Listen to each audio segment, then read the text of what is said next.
Good evening, everyone. I welcome all the senior members and friends of TNIG for the monthly meeting. This was today's unusual day because we usually conduct on Saturdays, but last few Saturdays we are held up with some other programs, so we have a meeting on this Saturday. First session will be a postgraduate session followed by a CME. I request the chairpersons for the PG session, Dr. Palniappan, Dr. Raghavendra, Dr. Rajesh, to come over the dais and conduct the proceedings. Good evening.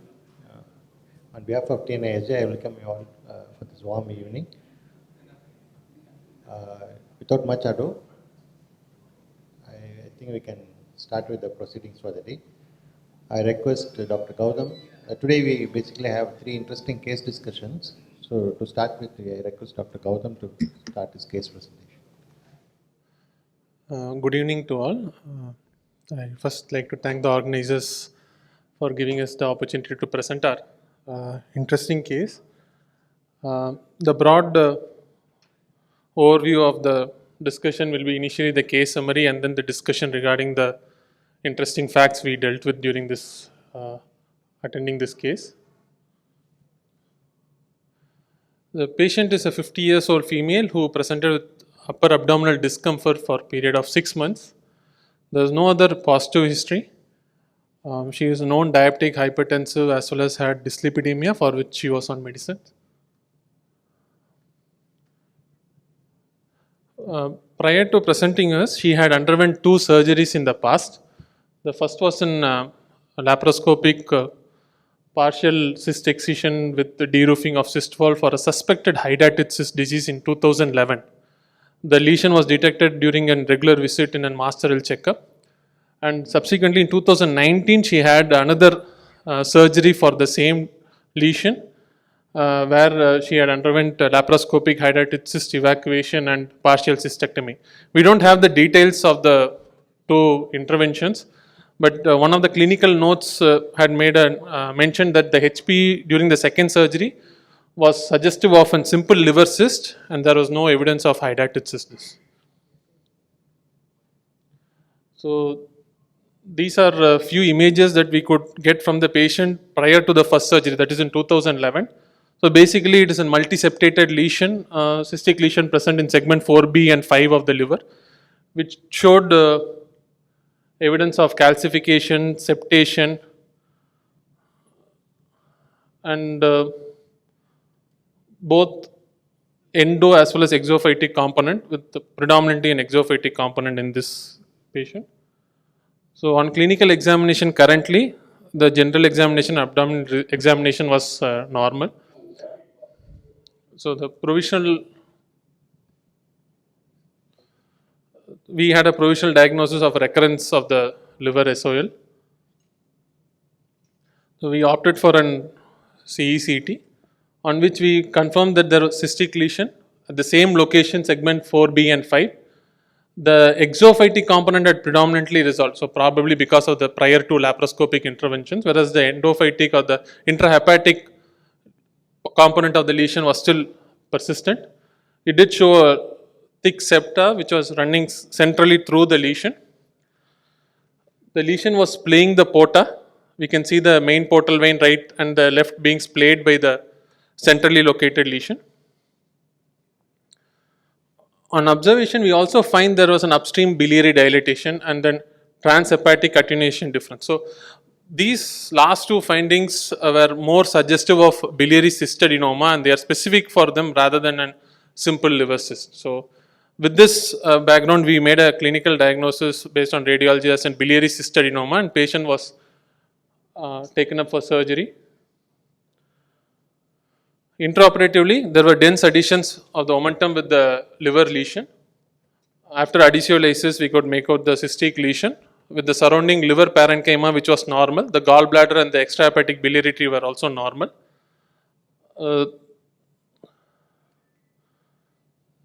So initially we started with trying to resect the lesion with a margin of 1 centimeter, but we did anticipate at the level of hilum that the margin may not be adequate since it was playing the porta hepatis. So at that time we did feel that our dissection plane would be on the hilar plate.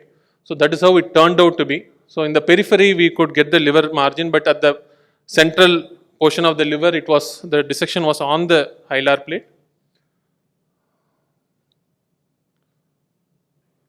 So this is the liver bed after resection. We can see the liver parenchyma at the periphery with the hilar plate intact after the surgery, with all the 3 radicals being clearly demonstrated. We did have a bile leak from one of the segment 4A ducts, so which we had to suture with the 5-OPDS.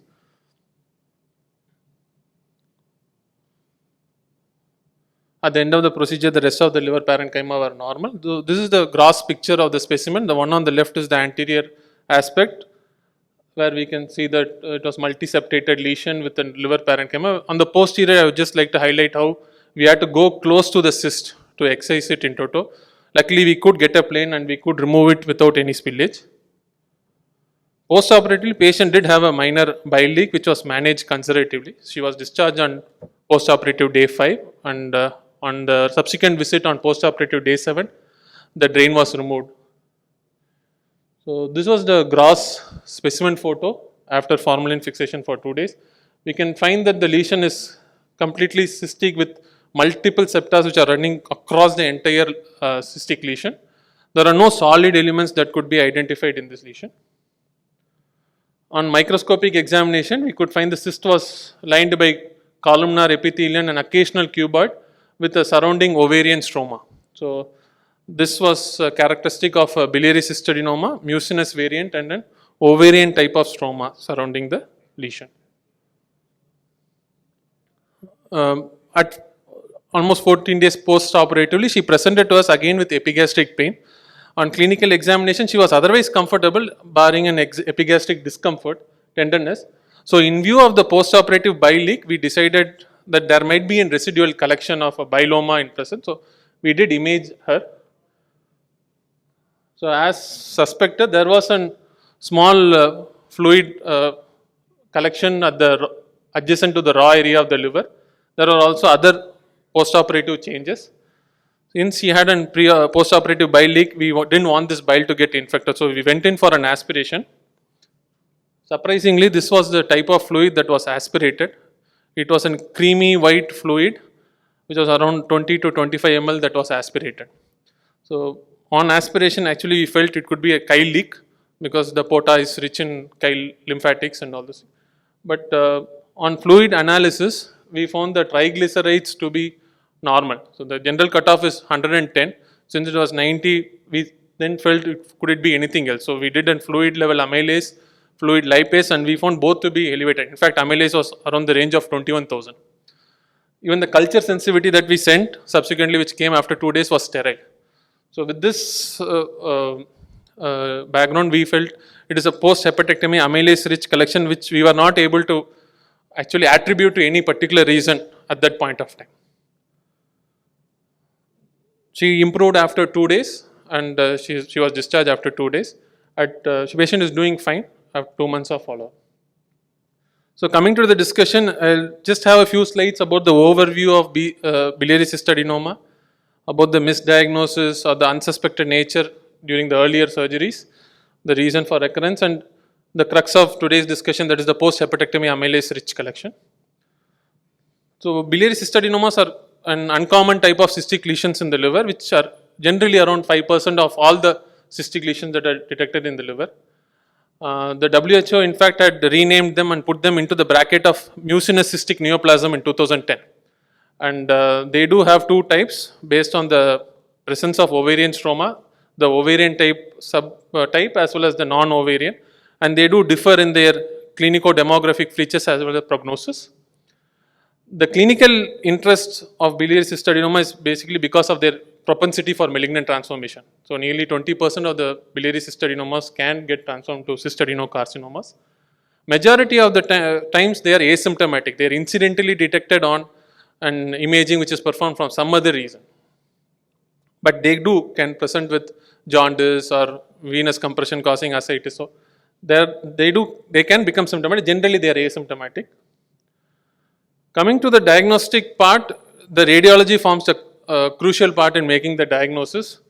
Fluid analysis, serum analysis for tumor markers, they can all be contributory, but they have their own limitations. So hence CT and MRI forms a crucial role, and they are very important in making this diagnosis. In one of the studies that was published in 2014, where they compared 31 mucinous cystic neoplasms versus 31 simple cysts, they found that there are 5 findings in the CT which were more suggestive of mucinous cystic neoplasms. So these include the presence of septa, central septa, mural nodule, an upstream or a downstream biliary duct dilatation. In fact, they went on to find out that presence of more than 2, that is 3 or above, of any of these 5 findings was not present in the same patient in case of a simple cyst. So retrospectively, on seeing the previous imaging, we did find that there was septa, there was central septa. So probably patient did have findings which could have suggested biliary cystadenoma. But on repeat imaging with us, we did have this upstream dilatation which was pathognomic of biliary cystadenoma. So given the unsuspected nature in majority of the situations, there is a possibility of recurrence because the surgery is usually suboptimal. They are done for a suspected biliary simple cyst or an hydatid cyst. So, and partial excision or a de-roofing of the cyst is generally done. So that can lead to actually a recurrence. In comparison, a radical excision such as an enucleation or an parenchymal preserving hepatectomy or an anatomical formal resection such as in right or left hepatectomy has a lesser chance of recurrence. So this again another study which emphasized that among the 8 patients who had underwent the liver preserving surgery, that includes the fenestration, de-roofing, marsupialization, around 60% had a recurrence at the time of median follow-up of 18 months, whereas none of the radical surgery patients had it. In our patient, we had another problem with respect to the location. So what was challenging in this location is we had to balance between aggressiveness and the passiveness. So if we went for a radical aggressive intent, then there is a possibility that we could injure the porta hepatis, which can lead to extensive reconstruction or if possible even transplantation. So this is one of the case studies which I could get from the net, which was published in 2014, where a similar location of the biliary cystadenoma, the surgeons had attempted to excise it from the liver bed and the right hepatic duct was densely adherent. So they actually injured it. They had to place a T-tube and then wait for 4 months. Subsequently, the patient underwent liver transplantation since they couldn't excise it intact. So coming to the today's crux, the post-hepatectomy collection, generally we are used to the 3 common substances, bile, chyle and pus. So with respect to bile, they generally come from the cut surface of the liver or from any of the injured bile ducts. And respect to chyle, this is an image, is one of our own publications that were published in 2019, where we felt that any hepatopancreatic or biliary surgery has a propensity for chylic because the majority of the liver parenchyma gets this lymphatic drainage through the hilum and along the CBD, then eventually to the cisterna chyli. So any dissection around this hilum does increase the risk of chylic. And with respect to pus, any intra-abdominal collection, be it blood, bile or chyle, can get infected. But what was surprising in our patient, it was amylase rich and lacked the other bacteriological positivity or it was rich, low in triglycerides. So then we started to explore what were the possible correlations, whether it was related to the hepatectomy status per se, whether it was associated with the pathology of biliary cystadenoma or whether it was pertaining to the hilar dissection that we had to perform in this individual. So after nearly 2 days of all searches in PubMed, Embase and Google, the first light that was thrown upon was by this article which was published in 1995, wherein Terada et al. Had actually tried to assess the expression of pancreatic enzymes during the human liver development. So basically this study involved dissecting livers belonging to fetuses starting from gestational age of 9 weeks to even adults. So they got the fetuses for the gestational fetal livers by abortion, and for those adults it was by from the cadaver. So before I go into the result of the study per se, I just wanted to talk about the embryogenesis of the bile ducts. 3 more minutes. I think you are in the most interesting aspect. Can you? Yeah. This is what we want to listen. 3 more minutes. So basically we have the portal vein This is at the level of ductal plate formation. This occurs around 9 to 12 weeks of gestational age. This is the portal vein surrounding which we'll have the mesenchyme and the ductal plate that is formed.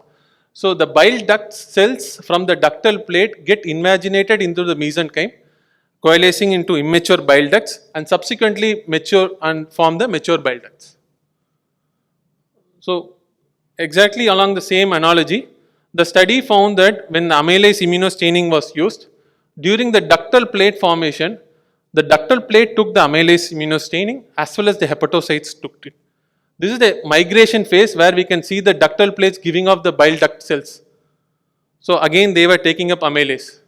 This is the immature duct where the hepatocytes as well as the immature bile ducts took amylase staining. But when it came to the mature ducts, that is almost more than 1 year of postnatal life, the hepatocytes no longer took the amylase. It was only the bile ducts that took the amylase. And these bile ducts were the hilar bile ducts. The peripheral bile ducts didn't take the amylase staining. The same findings were found with the other pancreatic enzymes, trypsinogen as well as the lipase. You can see in the mature, the hepatocytes didn't take, only the bile ducts took them. So the result was, as embryogenesis occurs, the intrahepatic hilar bile ducts continue to increase in concentration of the pancreatic enzymes. But these were absent completely in the intrahepatic, whereas the hepatocytes lost their ability to produce pancreatic enzymes postnatally. The same group further studied and they tried to assess the mRNA sequencing, and they did find out the same inference. One of the clauses that the authors had mentioned was they couldn't differentiate the bile ducts from the peribiliary glands. So we then wanted to find out whether the peribiliary glands could be the cause of this amylase. So these are basically glands that are located either extramurally or intramurally within the bile duct, and they are now known to produce lot of functions, especially work as stem cells in producing pancreatic cells, hepatocytes and ductal epithelium. They have been implicated in various disease processes like cholangiopathies, especially in diseases which are having pancreatic counterparts like IgG4 disease. In fact, there have been studies which showed the peribiliary glands can differentiate it into fully mature pancreatic acinase cells which can take the amylase.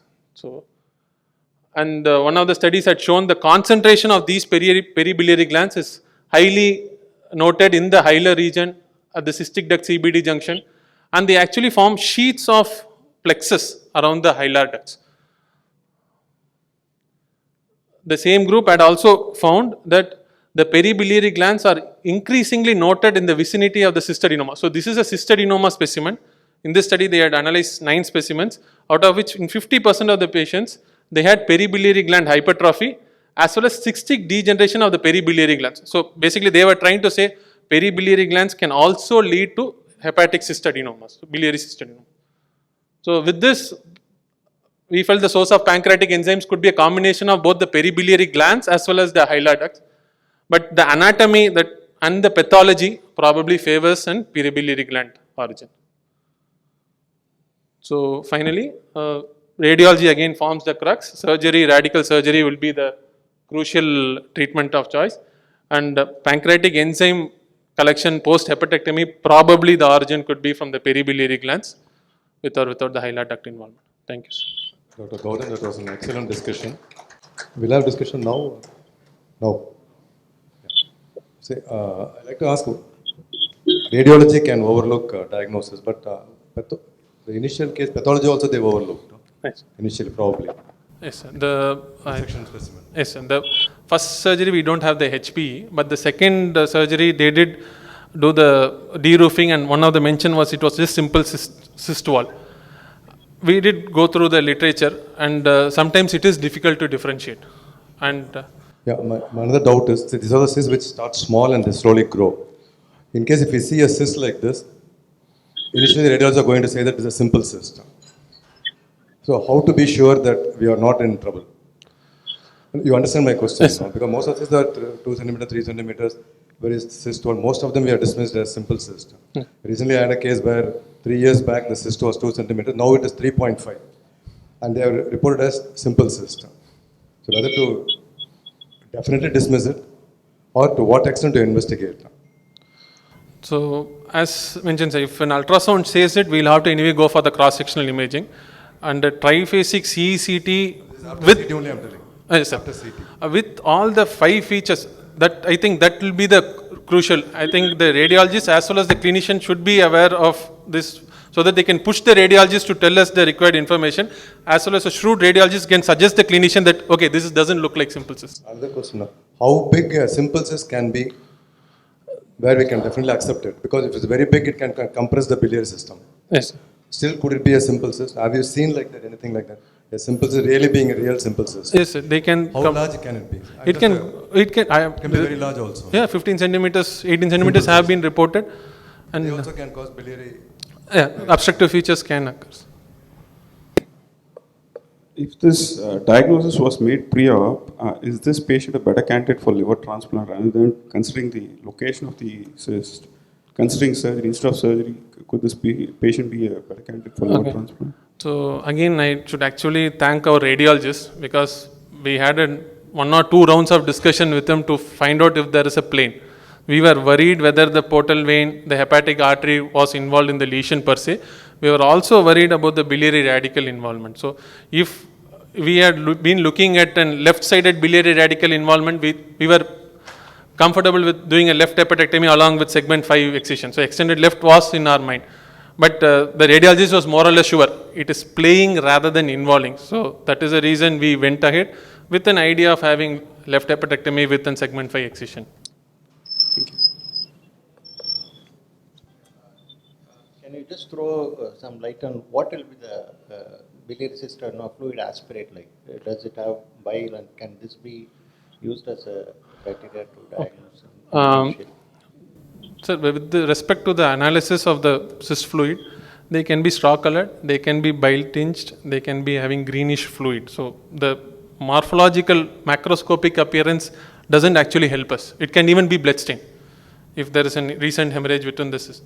With respect to the chemical analysis, there are evidences to show a serum fluid CA99 level and a CEA can help us in diagnosis.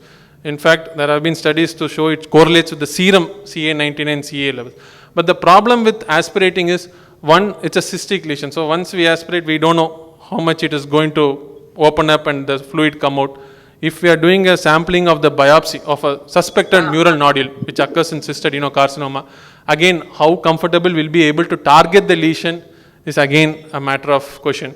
So for all these reasons, the cyst fluid analysis still not become the norm in making the diagnosis. What happened to this case after you aspirated the tummy leach collection? Was there a recurrence? No, sir. We didn't image her, but symptomatically she became better. And yesterday we made a call to her. She's doing fine. So we thought we'll just wait and watch. Thank you. Thanks. I think it's a very educative presentation. For Thank various reasons. One, multi-subjective patients, initially, one will always make a diagnosis of hydatid cyst, and that was what made. And then subsequently, you had a discussion with your radiologist, and it really involves a teamwork. The radiologist probably gave you the clue that it might be biliary cyst adenoma, and probably not hydatid cyst. And because you also had a clue that last time it was a simple cyst wall and not pertinent to hydatid cyst. And then the location, how you probably operated on it, and then I think the catch point was the amylase level. Anybody could have been probably taken off by the high level of amylase in the fluid when you have not touched the pancreas actually, and then it is very heartening to know that you have found out the cause for the amylase because of the peribiliary glands which can secrete amylase from childhood. That's very educative. Thank you so much. Thank you, sir.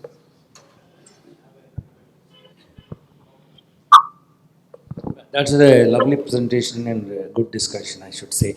Now the bottom line again is for everyone, because cysts are so common, very commonly seen.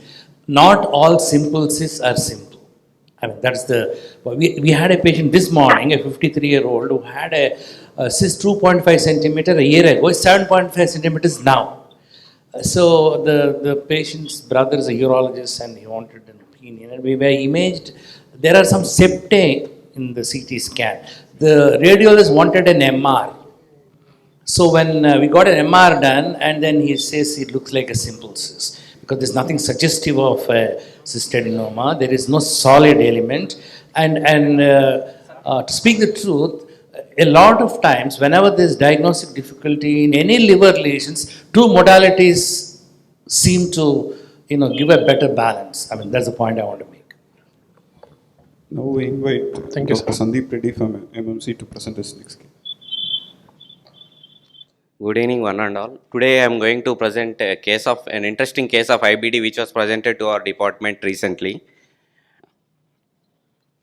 Coming to the case per se, if a 55-year male patient, laborer by occupation, came with chief complaints of abdominal distension since 3 weeks, which is insidious and progressive, diffuse, and not associated with abdominal pain or any limb swelling. You don't have any complaints of fever, jaundice or GI bleed, no complaints of altered bowel habits, no complaints of cough or shortness of breath, no complaints of decreased urine output or facial puffiness, and he has a loss of appetite and he has loss of weight which is unquantifiable. Coming to the past history, he is a known case of IBD diagnosed in 2012 with moderate pancreatitis, and he has malignant melanoma of left foot diagnosed in 2021, status post wide local excision and split skin graft, and he not a known case of he had no other comorbidities. Coming to the personal history, he takes mixed diet, no addictions, sleep is adequate and appetite is reduced. Coming to the family history, no similar complaints in other family members and no history of malignancies in other family members. Coming to the treatment history per se, in 2012 he was diagnosed with moderate pancreatitis and initially started with prednisolone and mesalamine, and after that, after achieving remission, he was kept on mesalamine 1.2 grams and azathioprine 25 mg. Patient was compliant with medication till 2017 but lost to follow-up since 2017. Later in 2021, he presented with malignant melanoma of left foot. Initially started as a black patch over the left foot near just below the malleolus. Diagnosed as malignant melanoma and wide local excision with split skin graft done on June 2021. Coming to the general examination, patient is conscious, coherent, oriented, no pallor, icterus, no clubbing, no cyanosis, no pedal edema or lymphadenopathy. On examination, general examination, blackish patch over the left foot just below the medial malleus is seen, and subcutaneous nodules that are palpable, two subcutaneous nodules, one over the right half of the upper chest and second one is the over the angle of mandible. These are the images showing the back patch over the left foot just below the medial malleolus. And this is the another general examination finding of subcutaneous nodule just over the right half of the upper chest. Coming to the vitals, its vitals are stable. Coming to the systemic examination per se, per abdominal examination, it is abdomen is distended with flanks full, no dilated veins over the anterior or posterior abdominal wall. It is abdomen is non-tender, no palpable hepatosplenomegaly is seen. Bowel sounds are present and free fluid is present. Coming to other system examination, others are normal, CVS S1, S2 present with no murmurs or other added sounds. Respiratory system, bilateral airway is present and clear. CNS, no focal neurological defects or no flapping tremor. With this history, we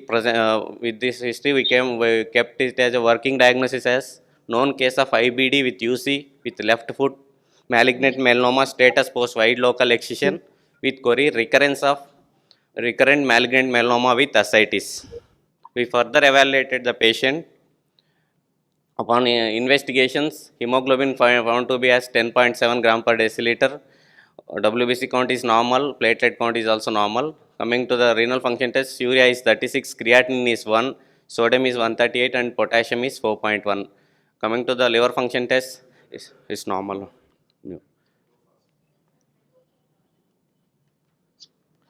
Coming to the ascitic fluid analysis, ascitic fluid protein is 4.2 grams per deciliter with albumin 3.1, SAG ratio 0.2 grams per deciliter, and overall ascitic fluid analysis came to as low SAG high protein ascites. Our cell count is 15 cells with 100% lymphocytes. And we sent for ascitic cell block and cytology. It came to be as metastatic tumor deposits possibly from the melanoma. Coming to ultrasound abdomen findings, ultrasound stated as moderate ascites and peritoneal thickening. We further evaluated and have done CECT abdomen, which is showing massive ascites with nodular thickening of the peritoneum, omental thickening, loss of aspirations, and no wall thickening in the large bowel. For impression, known case of left foot melanoma with peritoneal carcinomatosis and massive ascites. CECT chest has been done, which is showed features of lung mets with metastatic mediastinal lymphadenopathy. Coming to upper GI endoscopy, multiple hyperpigmented blackish nodules throughout the stomach and duodenum. We have sent the biopsy. Biopsy came as to be metastatic melanoma deposits. This is the upper GI images. First one is the duodenum and second one is the stomach. Coming to colonoscopy, multiple hyperpigmented nodules noted from cecum to rectum with decreased vascularity and superficial erosions less than 5 mm from cecum to rectosigmoid. Impression is IBD, ulcerative colitis, pancolitis with UCS score of 2. Cori metastatic malignant melanoma biopsy has been taken and biopsy came out to be likely metastatic melanoma deposits. This is the colonoscopic image findings of this patient. Finally, we have done PET-CT, which shows features suggestive of recurrence in the left foot with pulmonary, splenic, adrenal, peritoneal, GI and skeletal metastasis with ilioinguinal, hilar, epiphrenic nodal metastasis. Coming to the discussion per se, inflammatory bowel disease is a chronic autoimmune condition that is associated with increased risk of development of skin cancer. Proposed mechanisms predisposing IBD patients to skin cancer include chronic inflammation, cellular damage, and underlying immune dysfunction. Use of immunosuppressants in IBD patients has been shown to lead to 4 to 7-fold increased risk of skin cancer. And usually, half of IBD patients within the first 5 years of diagnosis, they are kept on immunosuppressants.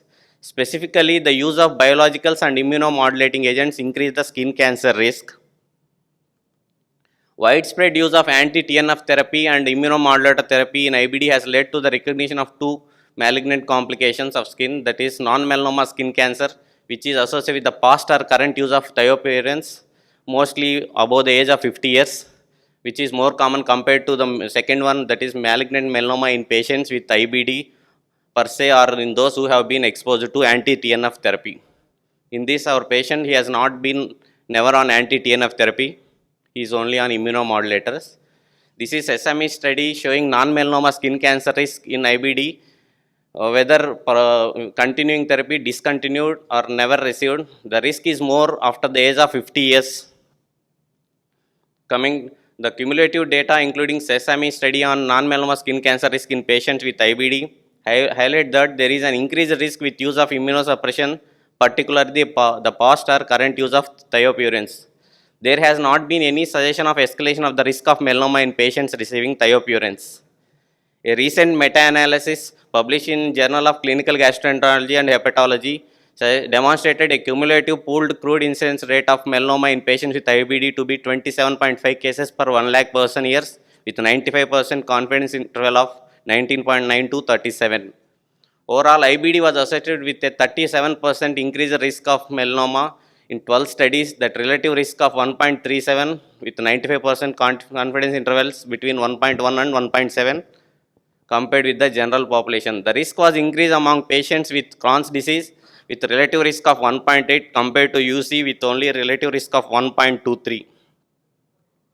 The risk of melanoma was higher in studies performed before patients were treated with biologicals, mostly studies done before 1998 with 8 studies showing relative risk of 1.52, but not in studies performed after 1998 with only 2 studies of relative risk 1.08. Based on this recent meta-analysis, IBD has been associated with an increased risk of melanoma independent of the use of biologicals. Another study done by Long et al. Showed evaluated the risk of melanoma in IBD and in relation to drugs and verified that the use of anti-TNF for 1 year conferred an almost 2-fold risk of developing malignant melanoma even after adjusting healthcare utilization and comorbidities. This is the summary of all studies done in IBD patients who are exposed to anti-TNF and who have been developed malignant melanoma. Of this, some are significant, some have showing significant association between IBD and malignant melanoma. That Long et al. It is mostly significant, and Singh et al. It is non-significant, and another Nardone which is conducted in USA, that is also showing significant, and McKenna done in 2014 which is also showing significant relation between IBD and melanoma. This is another table showing this relation between IBD and malignant melanoma meta-analysis studies. Coming to the, as per American Journal of Gastroenterology 2017 guidelines, screening for melanoma and non-melanoma skin cancer recommendations. Patients with IBD, both ulcerative colitis and Crohn's disease, should undergo screening for melanoma independent of the use of biological therapy. It is strongly recommended with low level of evidence. IBD patients on immunomodulators like azathioprine and 6-mecaptopurine should undergo screening for non-melanoma skin cancers while using these agents, particularly over the age of 50 years, which is strongly recommended. Suggested evaluation and treatment options for patients with moderate to severe IBD and melanoma. Overall general measures like assessing and thoroughly discuss the risk of anti-TNF therapy, assess predisposing factors for melanoma like UV exposure, psoralen and UVA therapy, family history or previous history of immunosuppressant usage for any other conditions, regular and thorough whole body examination before and during anti-TNF therapy, avoid direct prolonged sun exposure and stress use of sunscreen. It is suggested that all individuals who are initiated on immunosuppression therapy in case of IBD should undergo sunscreen, should use sunscreen that is protective against both UVA and UVB light as well as sun protective clothing. But there have been no randomized trials performed in these patients assessing this recommendation. However, early detection, including performing regular self-skin examination and physician's skin examination, have been found to result in melanoma diagnosis at early stage when the disease is most treatable. Thus, it is suggested that all IBD patients should follow a program of sun protection and dermatological surveillance which takes into account their other non-IBD related risk factors for skin cancer development. In addition, education on skin cancer risk and rapid referral for skin abnormalities is appropriate in this patient population. But in case of IBD patients with malignant melanoma, there are no clear formal guidelines or directions from the available literature on the treatment of this small subset of patients. However, given the recent reports of association between anti-TNF and melanoma, most experts agree that biologicals indeed increase the risk, and treatment options in case of moderate to severe IBD warrants further discussion. Different strategies should be considered after thorough discussion with patients and decisions made on case-by-case basis. Evaluation include, first we have to stage the melanoma and severity. We have to assess the severity of IBD and patient willingness to undergo surgery and risk profile of the individual patient, whether he has used any immunosuppressors in the past or family history of skin cancers or exposure to PUVA therapy. This is a assessing roadmap of patient how to first their departmental, first gastroenterology. First we have to confirm the IBD disease, type it whether it is IBD or UC, extent of the disease, severity and any previous treatment histories. And as per dermatologists, they have to stage the melanoma and discuss the treatment options and duration. Further has to be referred to the IBD referral center with follow-up of clinical assessment 3 months after starting therapy, endoscopy 6 months after therapy, dermatology assessment every 6 months. And there are two different scenarios in case of moderate to severe IBD patients. First is if the patient is in clinical and endoscopic remission on anti-TNF who present with a new diagnosis of malignant melanoma. There are 3 different options for him, whether we can continue anti-TNF with stage 1 melanoma, because if it is patient is in stage 4 or that, we can't continue anti-TNF therapy. If patient is in stage 1 melanoma and he had moderate to severe IBD which is under clinical endoscopic remission on anti-TNF, we can continue the therapy of anti-TNF with close follow-up of melanoma. Another option is we can consider stopping the treatment for IBD in patients with deep remission, that is clinical, endoscopic and histological remission with clinical follow-up. But 50% chances of disease relapse may occur in the first 3 years of stopping the treatment. Or another option is considering de-escalating treatment by switching from anti-TNF to thiopurines or methotrexate. Here also chances of disease relapse may occur. One more scenario is patient with a history of melanoma who presented with moderate to severe IBD, which is unresponsive to other therapy or steroid dependent. He per se has not been started on anti-TNF. In them, we can consider alpha 4 beta 7 integrin antibody vedolizumab because it has a more gut specific response. But long-term follow-up data are lacking to consider it in case of this type of subset of patients. And another option is consider trial of anti-TNF after careful discussion, because if a patient is Crohn's disease, surgery is not curative. And another option is surgery. Coming to the summary of this presentation, IBD patients are at increased risk of malignant melanoma irrespective of usage of biological usage. Biologicals, particularly anti-TNF drugs, increase risk of malignant melanoma. All IBD patients have to undergo regular skin examination and follow sun protective methods. There are no appropriate data comparing relative risk of melanoma among different biologicals, and there are no specific guidelines for treating these subset of patients. However, gut-specific vedolizumab has a role in treating IBD malignant melanoma patients, but long-term follow-up data is needed. Treating such patients, we have to consider multiple options, whether the stage of the malignant melanoma per se, severity of the disease, and patient willingness for regular follow-ups. These are my references. Thank you, Dr. Sandeep. It was a very good discussion. What is the time gap between IBD diagnosis and in this case? Left foot melanoma after 9 years, sir. 2012 he was diagnosed with IBD, you see. 9 years later he was. I'd like to ask the floor, how common we see melanoma in per se, we see so many IBD cases. So senior professor, not seen, it's not a... That's what I want to say. It was a good discussion. I think even in our both the series, the national IBD data as well as our series from Dr. Ramakrishnan and we didn't have not one malignant melanoma has been reported. Maybe this was the first. So I think association, or is it? I don't know. I think. Madam, since you are there, I instantly came across a patient who was 6 months old diagnosed with IBD. It was in a different center from other state. So when IBD is a precipitating factor, then we are very much worried. Okay, so it was a very good discussion. Do you have active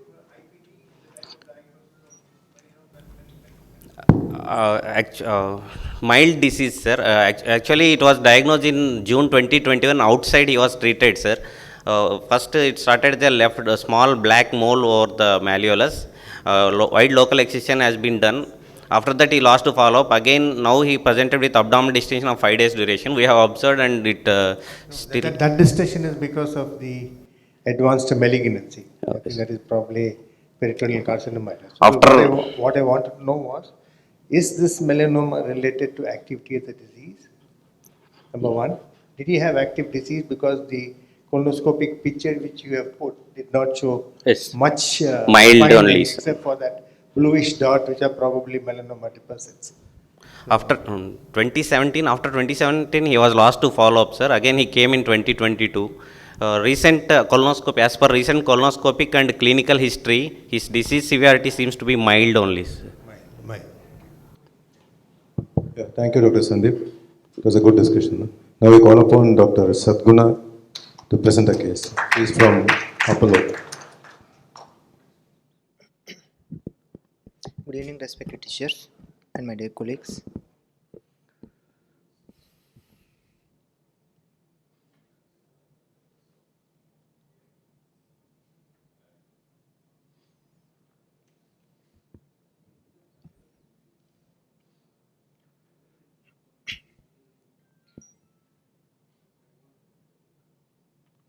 This is an interesting case of abdominal pain.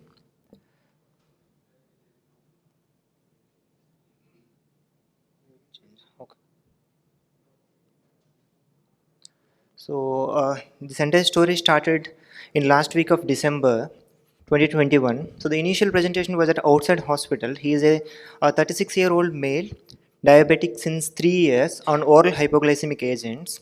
He had pain upper abdomen, precisely right upper quadrant, continuous, associated with high-grade fever and jaundice for 1 week, and then he presented to the outside hospital. At the time of presentation, he was hypotensive, tachycardic, and tachypneic. Next. So at the time, the investigations were showing leukocytosis, neutrophilic leukocytosis, and cholangiohepatitic pattern of LFT with bilirubin of 16.2. Then they have imaged him. CT abdomen was showing a calculus cholecystitis with CBD calculus and cecal diverticulum. So the next thing was immediately the next day they have done an ERCP, and biliary sphincterotomy was done and stone extraction was done by balloon sweep, and double pigtail stent insertion was done of 7 French into 7 centimeters. So he was managed over the next few days. He was managed with IV antibiotics, precisely Magnex Forte and metronidazole, and pain was improving and fever is better, and discharged after 3 days of admission and to follow up as OP. But again, on the follow up, he presented with high grade fever spikes with recurrent pain abdomen. So these were the follow up investigations. So at the time of admission, it was neutrophilic leukocytosis and high bilirubin, and over the regular follow up of 5 days each, his bilirubin didn't come down and his enzymes were slightly better, but the cholestatic enzymes were significant. So at the time of second presentation, that is on 27th January, he had high grade fever spikes again and with pain abdomen. So at that time, there is increase in the cholestatic enzymes with bilirubin of 13.29. So they have imaged him again. So the MRCP was showing over-distended GB with calculi, and CBD stent was in situ with pus or fluid with air foci seen in the CBD with multiple cholangitic abscess in both lobes of the liver. So they did redo ERCP, the stent removal was done, balloon sweep yielded pus, and re-stenting was done with a 7 French stent itself. So then during the hospital admission, he had persistent fever spikes, pain abdomen, but before coming to our hospital for 3 days, he had black colored stools with drop in hemoglobin from 9.5 to 7.5. With this history, he came to emergency room in Apollo Main Hospital for further management.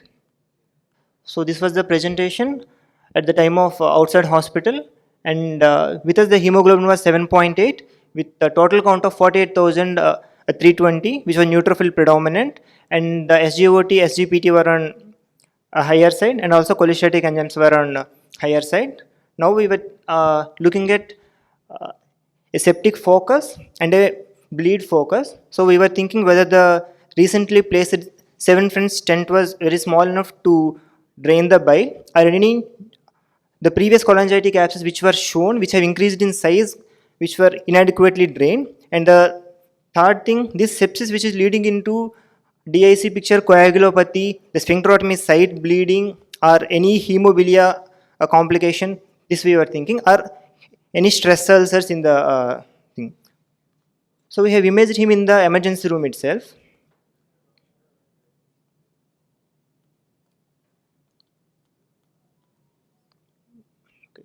So in CT abdomen, it was showing that the stent was in situ, and there were multiple bilateral cholangitic abscess, and the gallbladder was still distended with calculi, and there was a huge 4 centimeter pseudoaneurysm in the right hepatic artery territory. So then immediately, okay. Oh, sorry.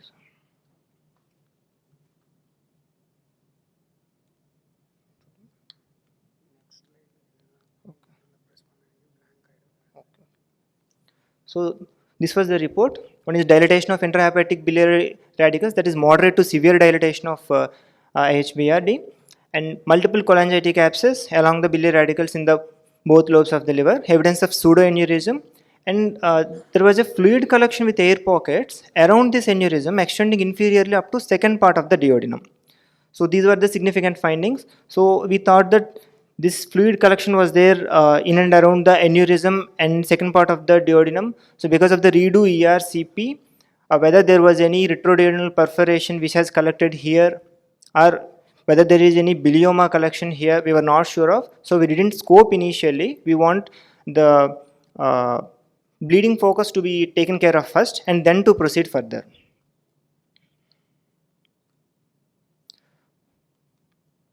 So this was shown, there was a huge aneurysm in the right hepatic artery.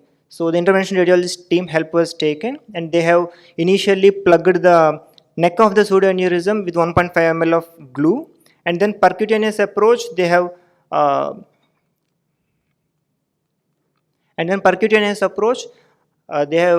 done the glue injection to the pseudo aneurysm, and then percutaneous cholecystostomy was done, and percutaneous drainage of the liver abscess through PTBD was done. This PTBD was extending from the left system into the right system, so all the systems has been taken care of, and the other focus of infection, gallbladder was also taken care of, and the bleeding focus pseudo aneurysm also was taken care of. So we were happy with this, and then we have followed up in the hospital. For first 3 days, his hemoglobin was slightly dropping, but after that it was stable, and his total count was also improving, and his bilirubin was also improving, and enzymes were also coming down. So we thought that this septic focus and bleeding focus both were improving. So we discharged on 17th and followed up with IV antibiotics at home with a cholecystostomy drain. So he was discharged with cholecystostomy drain and also PTBD drain, and followed as OP, managed with IV antibiotics, and planned interval cholecystectomy later. So he was doing well during follow-up with on and off mild fever spikes. On 19th of March, he came to the ER with complaints of bleed through the PTBD drain of 400 ml of drain, and melena since 1 day, and high-grade fever spikes again since 1 day. So what could be the new focus of bleed and this thing? So these were the follow-up investigations. So the hemoglobin drop was significant of 5.6, and the rise in counts were present, but the LFT were improving trend. So we thought next the hemoglobin drop needs to be addressed, and also the new fever spikes needs to be addressed. So we have re-imaged him. So it was showing that the previous glue injection site was good, but there was a new cholangitic abscess in the right lobe of the liver. Huge abscess was there. But surprisingly, within a month, he has developed a new pseudoaneurysm, which is below this previous pseudoaneurysm within a month.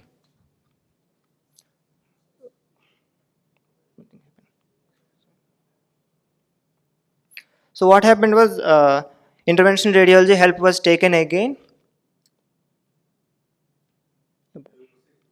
Okay, sir. Intervention radiology help was taken, sir, and they told that hepatic artery was good, and they could reach that recurrent pseudoaneurysm spot, and they have embolized that with glue. Now with the NBCA, n-butyl cyanoacrylate solution plus lipoidal mixture, and just to be overcautious, we have exchanged the PTBD, though it is draining well, with a bigger catheter, and then we have taken to the ERCP.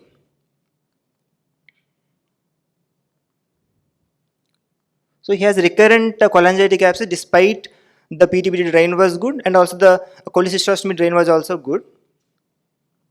So now they have done the hepatic pseudoaneurysm glue injection, and also the separate hepatic abscess they have taken care of by percutaneous drainage. So this is the new bigger pseudoaneurysm which was glued, and there the other drains are also present. So immediately we want to make sure that all the focus needs to be addressed. So ERCP was done at that point of time, and we saw selective CBD cannulation achieved and the position confirmed by cholangiogram delineating IHBR. Now we have replaced the previous stent with 10 French 9 cm straight plastic biliary stent, and we made sure that bile flow was good. So we thought everything was taken care of, and want to proceed further. And then surgical opinion was taken. He was better for few days with no fever spikes and everything. So surgical opinion was taken. We discussed with them. He told that not to intervene earlier because of lot of inflammation, adhesions might be there, because 3 months over with the initial impact. So we will do an interval cholecystectomy after 6 to 8 weeks if he is stable. But surprisingly, from 25th, again he was developing fever spikes, but all drains were good, but counts were slightly higher compared to previous things. But LFT were normal. The hemoglobin was stable. So now we discussed it again. So we underwent a laparoscopy. We were thinking that only the gallbladder was the focus of infection. All others were taken care of. Repeated ultrasound screening, CT screen was done again. The cholangitic abscesses were small. Those cannot be the focus. So we thought that only remaining focus was the gallbladder. So we wanted to take care of that. On 28th March night, we have taken him for the surgery. So surprisingly, we found that the gallbladder was not gangrenous, but the hepatic duct with confluence along with the proximal CBD, everything got necrosed.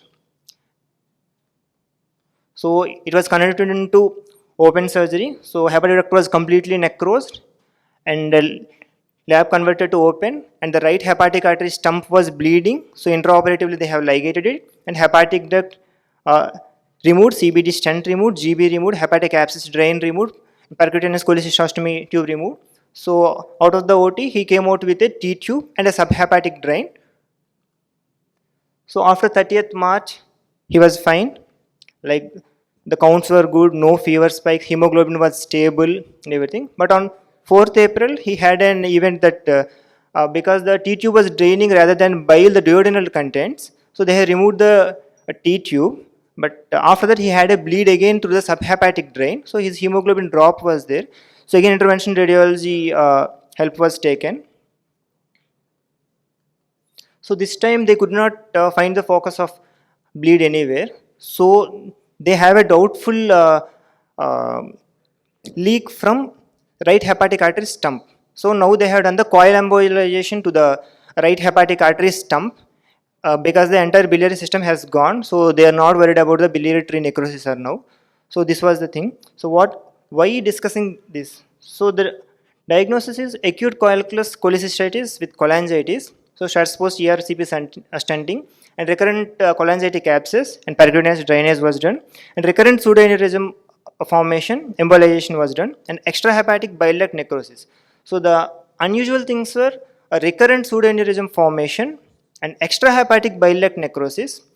So the questions of doubt was whether the acute, so there were case reports previously, acute calculus cholecystitis leading to the right hepatic artery pseudoaneurysm and then bile duct necrosis. But the initial fluid collection which was seen at second part of the duodenum, whether it was, that was before pseudoaneurysm embolization. So whether it was the ischemic, the bile duct necrosis initially was there before even embolizing, we were missing that, whether we could have intervened earlier, or it was the only pseudoaneurysm embolization which caused the bile duct necrosis, and whether we could have intervened earlier of the bile duct necrosis so that second pseudoaneurysm might have been prevented. So these were things. So what about the literature and unusual things regarding this case?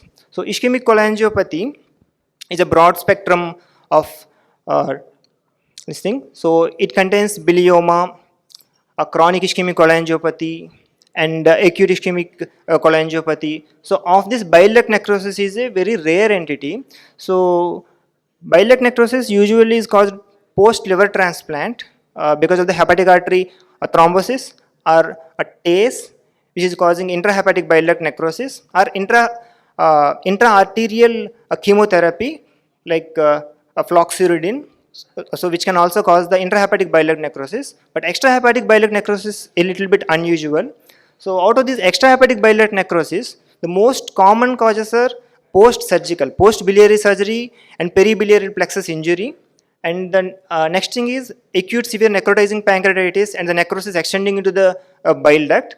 But acute cholecystitis and causing right hepatic artery pseudoaneurysm and post-embolization causing bile duct necrosis quite unusual, and recurrent pseudoaneurysm formation is a quite difficult case to manage for us. That's what I just wanted to mention.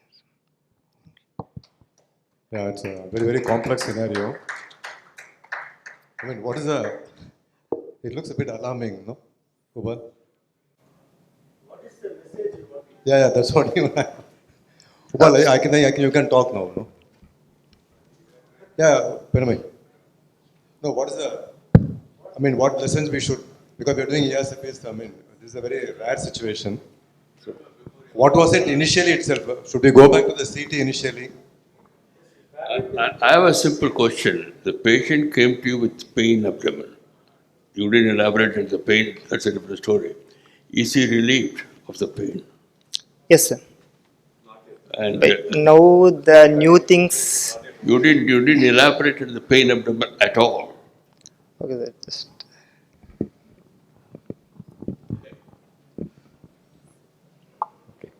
And pain abdomen was one of his many symptoms that he came down with. So this is, I mean, this is the first time that I am seeing or I am encountering such a patient where you have bile duct necrosis was never in my thought process at all. I never thought of or I even considered this could be a possibility. And for that matter, even the surgeon who operated was also not even thinking of a possible extrahepatic bile duct necrosis to begin with. So it was a surprise for us. So that's one reason why I thought we will discuss it over here to see if is there any other thoughts. The story doesn't end here. He's still in hospital. He is continuing to have some spikes of fever, developing cholangitic abscess here and there still. So, I mean, it's an open session. I would be as much interested to know and understand more about this. I don't have any specific messages to give, but I think I'm here to understand more if anybody has such instances. In the interventional radiology choice of treatment, it would have made a difference if stenting was attempted rather than a percutaneous? We did discuss that because what they felt was when they try to put a stent or they try to get it catheter across, sometimes there can be a dissection, and that was what they told me that probably this would be a better choice where they can coil the neck so that nothing escapes, and then they do a percutaneous glue injection. My initial concern was whether the coiling or the glue injection was the reason why his bile duct necrosed. But whatever the literature, when I reviewed it, whatever it says is that when we do a hepatic artery embolization or for that matter any intervention, the bile duct, at least the common place where the bile ducts get necrosed are most often the intrahepatic ones because of the distal embolization of this glue, but not exactly the extrahepatic bile duct per se. Yes.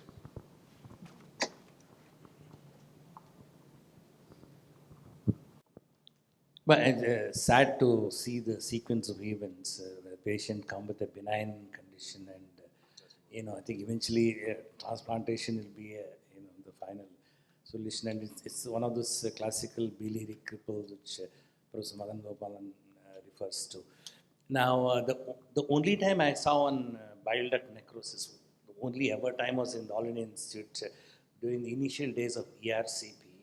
And one patient here, I had operated in the middle of the night, the whole bile duct became gangrenous, and the patient succumbed. That's a very difficult situation. And at the time when consecutive patients, the ERCP was landing up in trouble, and Dr. Acharya was in charge of that project, and you'd realize that Pseudomonas is the organism that is grown, and that was localized to one of the endoscopes. Because those are the days as surgeons, we always worry when ERCP is done with almost bare hands. Right. When you have stents getting into the biliary tree, obstructive biliary tree, and there's the sterility which is seen in the operation theaters is not so much there. I don't know, it may not be required, I really do not know, but quite often the handling of all the equipment and the bare hands and all, scare us so much, because when you get into we are so careful.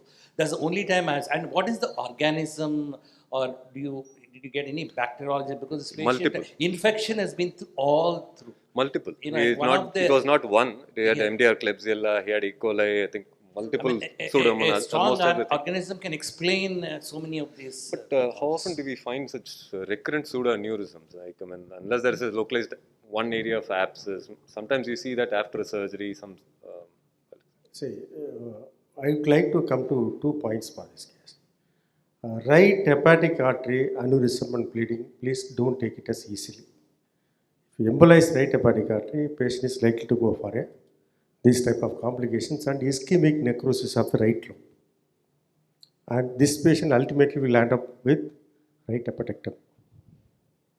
No, it was not like entire hepatic artery was not embolized. The initial thing was to No, bile duct supply, blood supply of bile duct is upper 2/3 by right hepatic artery, lower 1/3 by GDA. So this right hepatic artery supplying the bile duct has been gone. So that is the reason, probable reason for the necrosis. And ischemic necrosis of the right lobe might have occurred. That is why it's going for continuous fever and abscess. And that is again go on leading a lot of complications. Straight away better to discuss with a hepatologist and go for a probably right hepatectomy. But the abscesses are on both sides, unfortunately. Maybe. But surviving abscess. part, which part of the liver is surviving? That is what. You know. Yes. Sir, whatever seems to be the scenario, it all started with the patient not having an infective foci prior to the intervention. Patient came in with a cholangitis and a cholecystitis. Yes, so that was more like a regular community acquired. Correct. But the subsequent where we had the necrosis, pseudoaneurysm can all be, I think, part of an explanation from an infective process itself.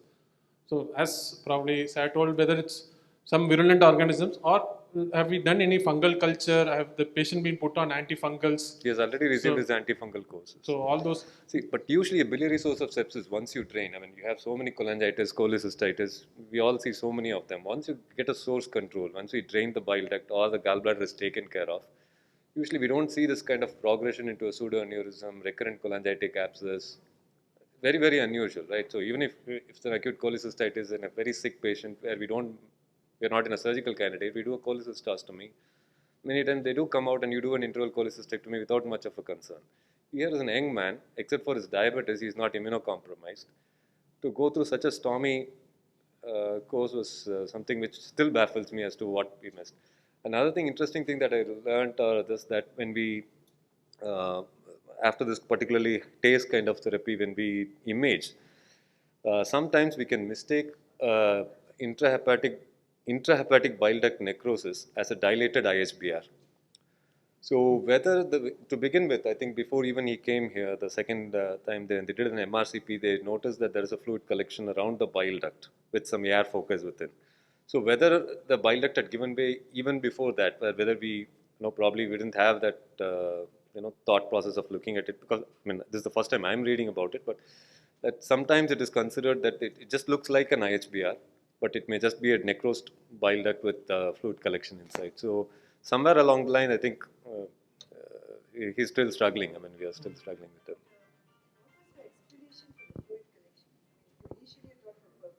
True. I don't know. It resolved. That fluid collection is not there any longer. All we find is so what the surgeon felt was that possibly he had something like a closed cavity, because both the ends were like 2 centimeters. He didn't find any bile duct. It was necrosed bile duct with just a cavity. Even now, even though the T-tube is gone, part of the bile, what he brings out is only about 250 ml of bile. The rest is possibly still going down into the stent. He still passes a normal yellow-colored stools. So it's like kind of some contained cavity. Part of it is leaking out through the subhepatic drain, and part of it is going into the duodenum.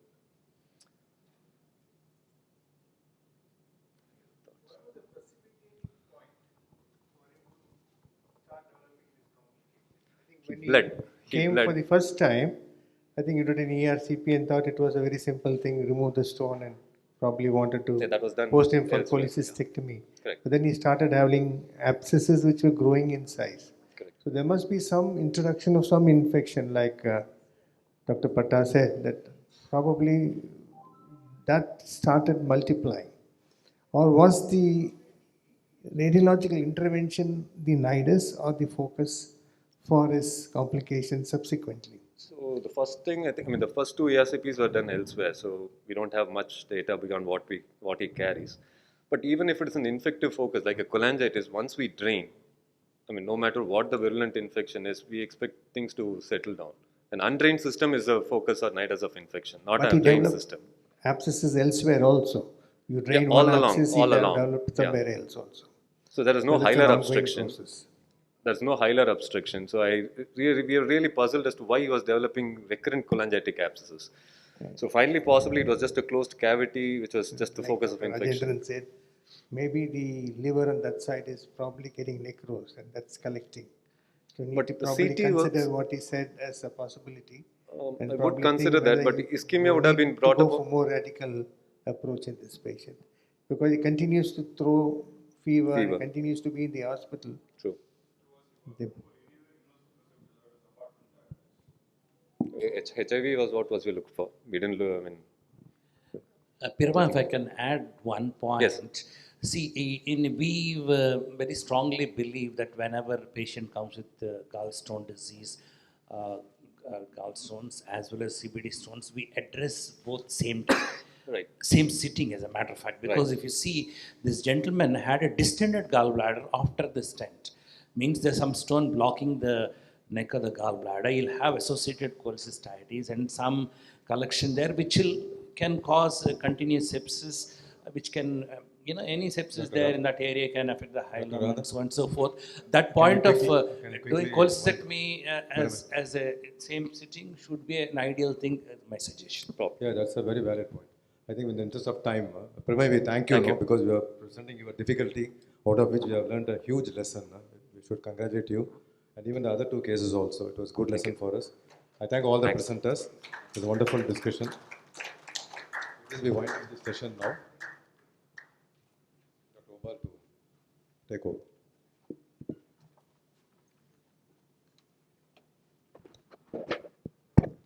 Thanks all the chairpersons and all the presenters for the wonderful presentation.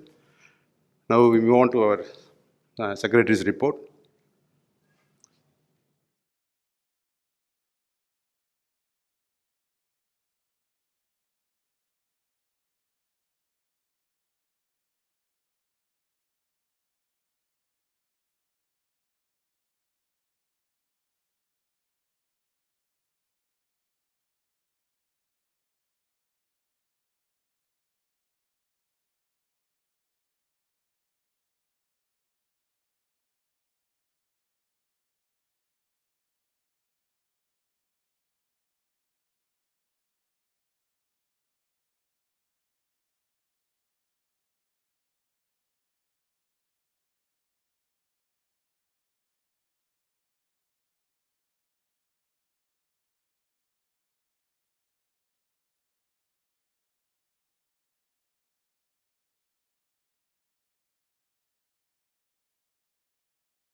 think good evening. We've come to a very important part of our evening program today, and after a long time, we are seeing each other. That itself is, I think, we should give a big hand to Dr. Wal.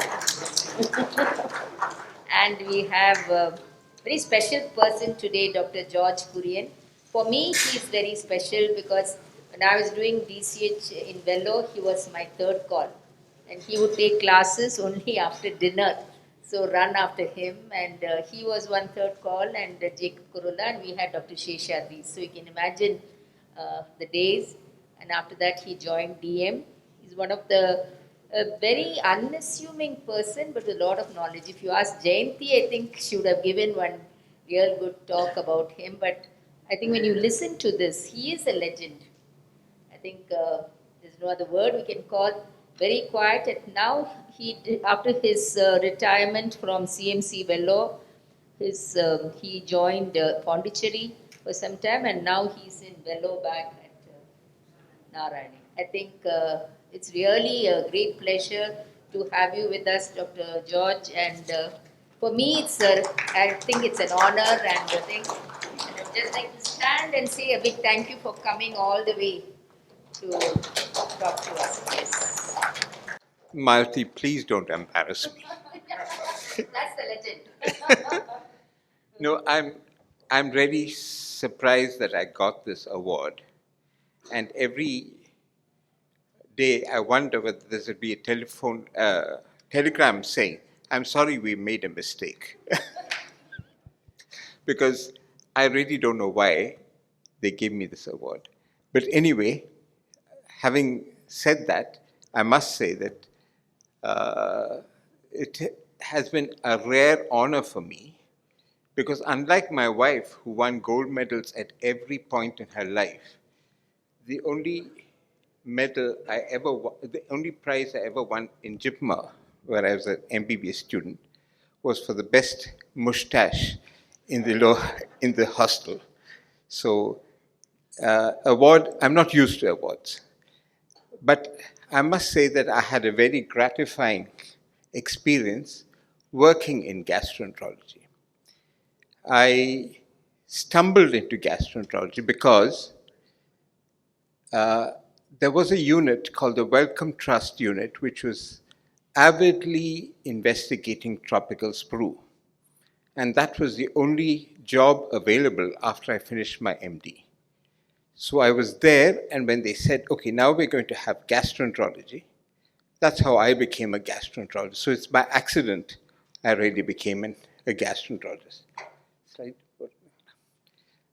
Now I have to tell you this as reflections from my clinical and teaching experience. It isn't, now how does one manage this? So I want to paint up. Is it? Right, okay. I've had a very gratifying experience in teaching and clinical experience. So I think I can talk about my reflections. I'm not going to have any slides which give you a quotation below. When I was first asked to speak, I sent this list of topics and said, which of these should I respond to? And my enemy sitting there, he responded and said, you can speak for 45 minutes, and one will be on training the gastroenterologist, and the second will be decision-making in chronic diarrhea, both of which are tough. But the fact is I had to finish two topics, so I'm totally, if you fall asleep during the lecture, you can blame him. When I told my wife I have 45 minutes to speak, she says, you can't hold their attention for more than 10 minutes. Don't speak for so long. But unfortunately, with this sort of picture, we have to do that. The first part is training of gastroenterologists. The question is, do we have a satisfactory method of training gastroenterologists? Sorry. Yeah. Do we need to improve our training in gastroenterology? I'm fairly certain that we have, yes, we do it because no system has reached the pinnacle of perfection. I am concerned about three areas: the training programs themselves, the selection of candidates for training, and teachers. Training programs, the isolation of higher specialties from other fields. This is getting more and more narrow.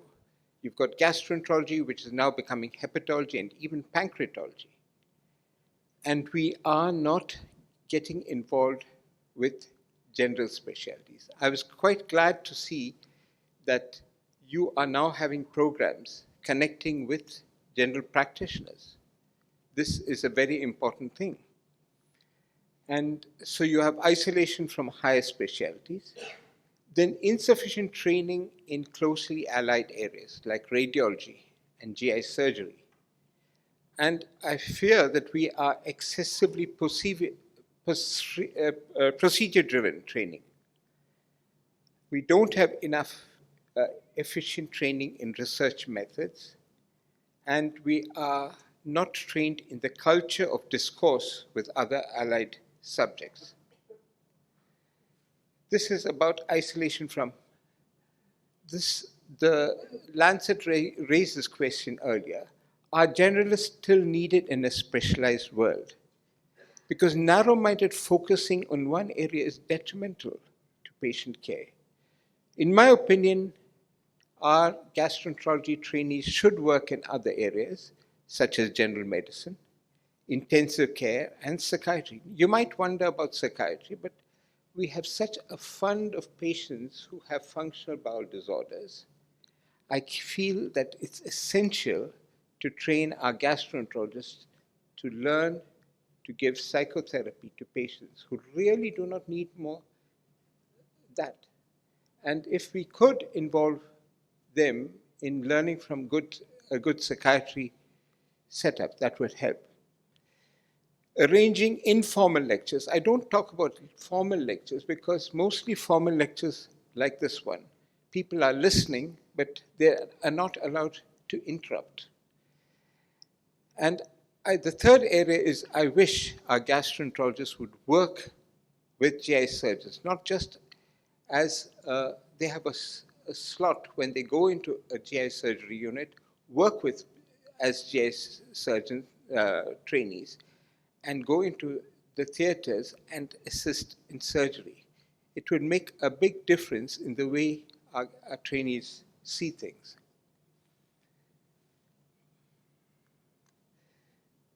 Then there's isolation from allied diagnostic services. Training should include active involvement in pathology and radiology. In highly specialized areas like molecular biologists, microbiologists, and similar specialized fields, we don't need to train them with actual active involvement, but at least encourage them to discuss it. And I'll get to this sooner or later. Okay. This is an inspirational story. Maybe I should ask the juniors what they think this is. The neutrophil at the center will tell you the story. It's a hypersegmented neutrophil. There are large cells and teardrop cells. It's megaloblastic anemia. Now, the reason why I'm telling you the story is that for many years, people were coming to Vellore, long before I joined medicine, in huge numbers with diarrhea, losing their weight, and becoming malnourished. And as all Indians were supposed to have at that time, they were diagnosed to have tuberculous GI disease. Well, there was a physician called Selwyn Baker, and he just looked at the peripheral smear of this, and he found that they had megaloblastic anemia. And he said, this is not tuberculosis, this is tropical sprue. Well, the story doesn't end there. Selwyn Baker found case after case of tropical sprue, and he had about 5 cases. But a colleague of his, Paul Brand, who was a leprosy surgeon and who had made his fame doing reconstructive surgery for leprosy patients, he was a hero in Britain. And when he went there to talk at a lecture, he dropped into the Wellcome Trust office and he said, see, there is this guy who's discovered tropical sprue. Can you give him a grant? And that was how the tropical sprue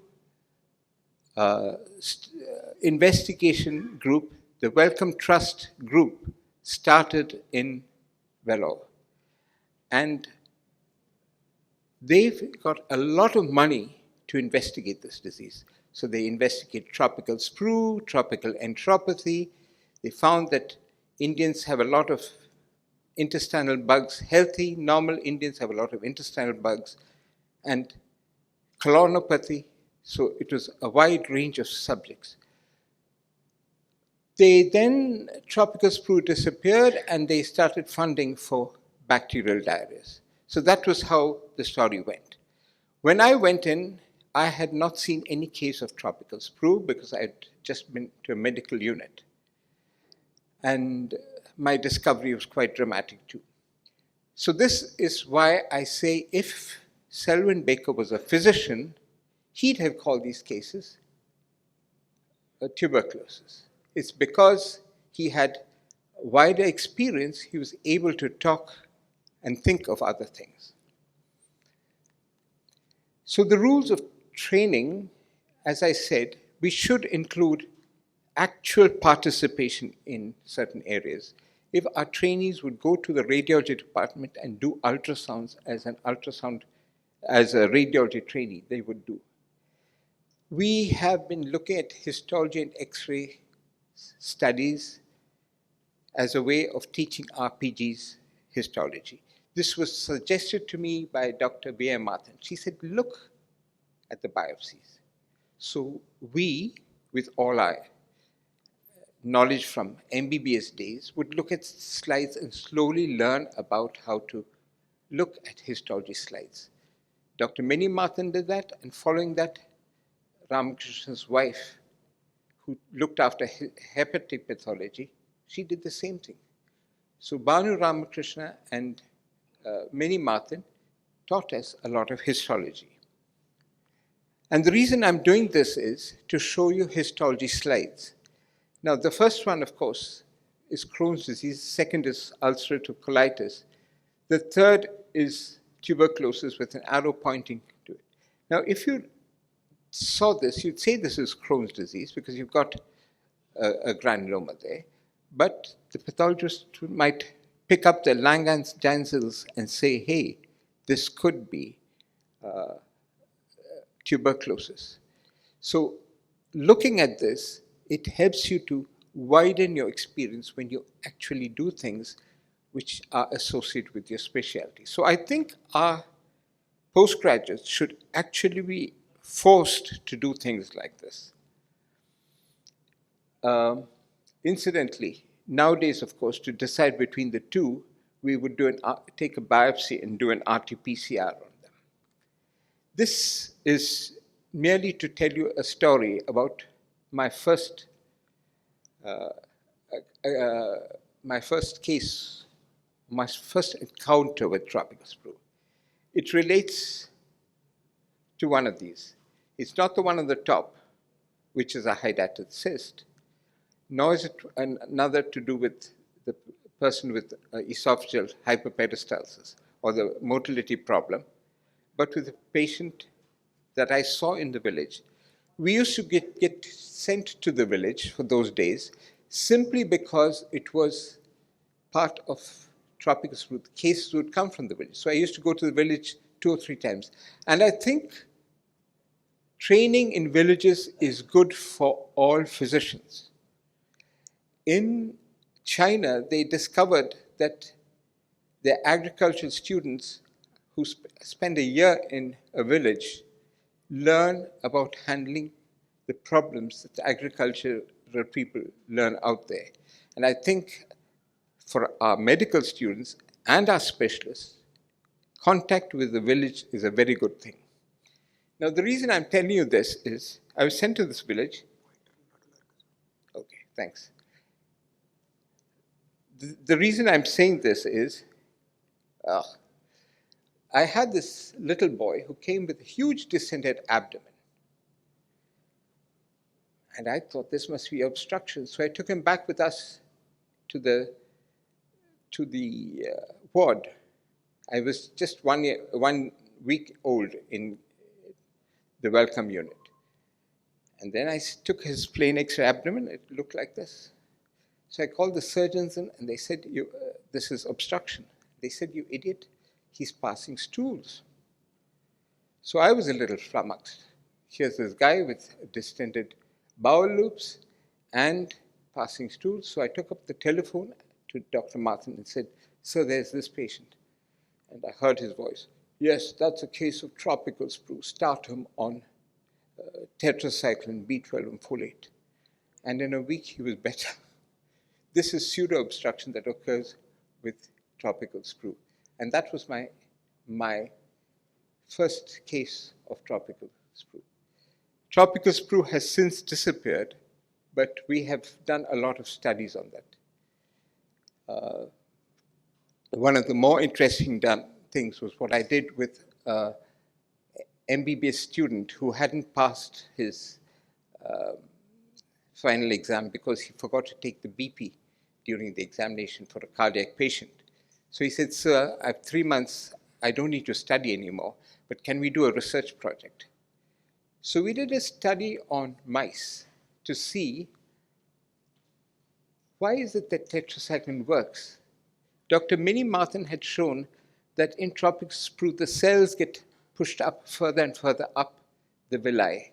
And as a result, you get very immature cells at the top of the villi. So it's a rapid multiplication producing immature cells at the top. So I said, let's see what tetracycline does. Does it slow that down? And sure enough, in the rat model that we picked up, we found that tetracycline actually slows it down. For many years, people thought it's because of the antibiotic effect. It's a non-antibiotic effect that actually is the reason why tetracycline works.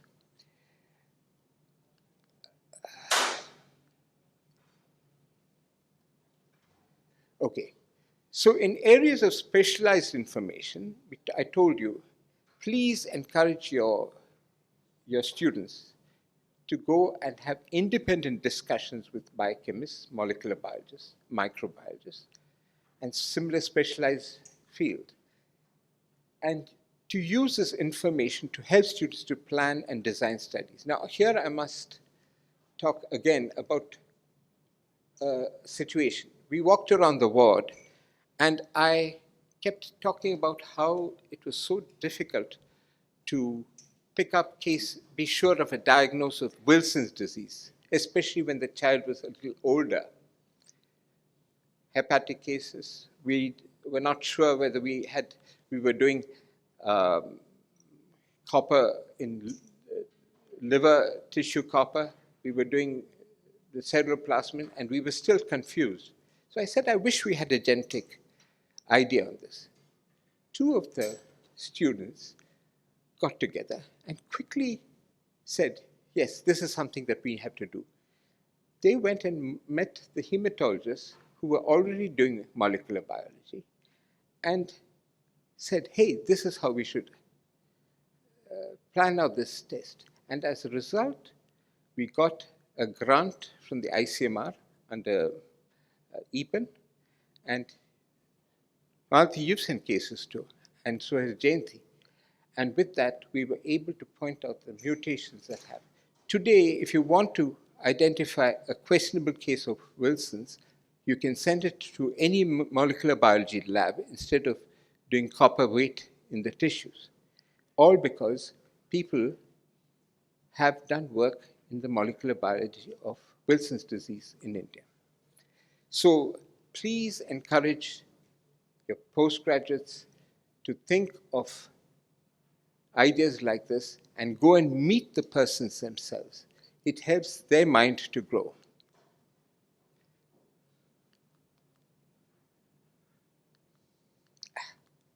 Am I doing it right?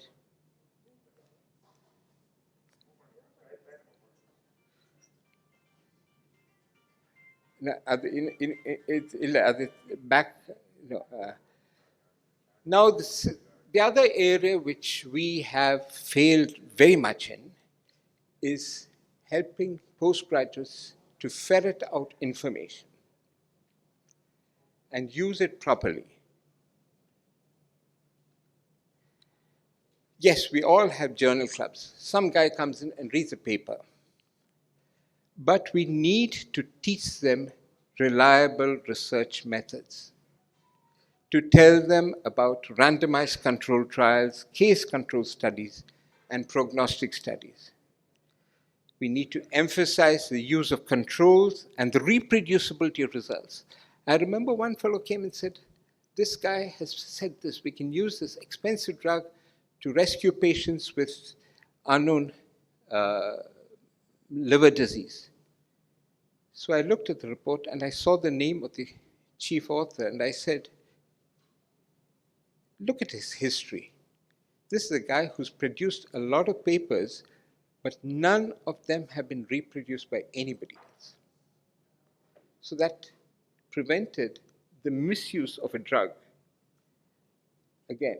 So I think that we need to talk to students about a history of reproducibility. If you find one study, it doesn't mean that it's opened up the world. It needs to be reproduced. And separating out the trash from good scientific material. You remember the article that came in the New England Journal of Medicine about hepatitis E producing fibrosis. And one of my friends, he was a student then, he said, sir, it produces fibrosis. I said, have you looked at it? They haven't had any controls, so you don't know whether the fibrosis is different from other controls. So he said, but sir, it's in the New England Journal of Medicine. I said, it doesn't matter. There's a lot of tripe that comes out even in the most prestigious journals. It's therefore quite thrilling to see one of my former students writing to me and saying, sir, this article has appeared in the New England Journal of Medicine, and I think it's rubbish. What do you think? That's the thing I like. When you can look at something and say, just because it appears in a high journal, no, don't take it for use. So I think we really need to train them in scientific information. Oh, sorry. Trainee research is very important. Unfortunately, a person has to do a study and have a thesis at the end of his DM. That's not sufficient. When I was working in Pondicherry, I had a lot of people who'd come and ask me for research projects, and I said, think of one. And I had a particular person come and say, sir, I want to know what alcohol does in the stomach. I said, go and read about chronic alcohol overuse. He looked up and he found it was all in Western data, where the H. pylori is at a very low rate. So I said, design the project and we'll work on it. And he designed it, we worked on it, and he's now published it as a paper. So it tells you that enthuse people to think of their own project rather than giving them handouts. No, look at this, look at that. I think we need to do that. Ensure that they design studies themselves and make paper presentation at a conference. It's difficult to talk about publication, but a paper presentation, a precondition for taking the final specialty exam. And make people look out for collaborators. When I told you about these two students who went and worked on Wilson's disease, they found the collaborators themselves. They went and found Dr. Maman Chandi in hematology, who was doing this, and he said, okay, I'll help you get the ICMR grant. And the last line in this is very important. Teach people to write papers. That is a defect that we often have. Give them hypothetical data. Give them a research question, hypothetical data, and say, write a paper on using these results. Because teaching people to write papers is part of doing research. Yeah. The next is going to have a lot of enemies in this room. There's a lot of excessive procedure-driven training. Let me tell you, endoscopy has, is that, sorry, endoscopy-driven work being done. Endoscopy has made a big difference to gastroenterology. In fact, the first endoscope that we got, which was the first in the country, was Dr. Martin writing to the Wellcome Trust and saying, I want to take duodenal biopsies to study iron absorption. And so he bought the first endoscope, and that's how we started having endoscopy in CMC. It's made a world of a difference. However, much of it is done without using our brains. I think it will help if we follow the Professor B. Tandon rule. Professor B. Tandon, when they got an endoscopy shortly after us, he made it a rule that trainees would not learn endoscopy till their third year. And you used to have visiting trainees from All India Institute come to CMC and say, please let us have a go at the endoscope, because they were not exposed to it. The reason Dr. B. Tandon said this, and I respect him very much, is that he had a belief that they will stop taking histories of patients once they start using the endoscope. A patient's got abdominal pain, put in the endoscope.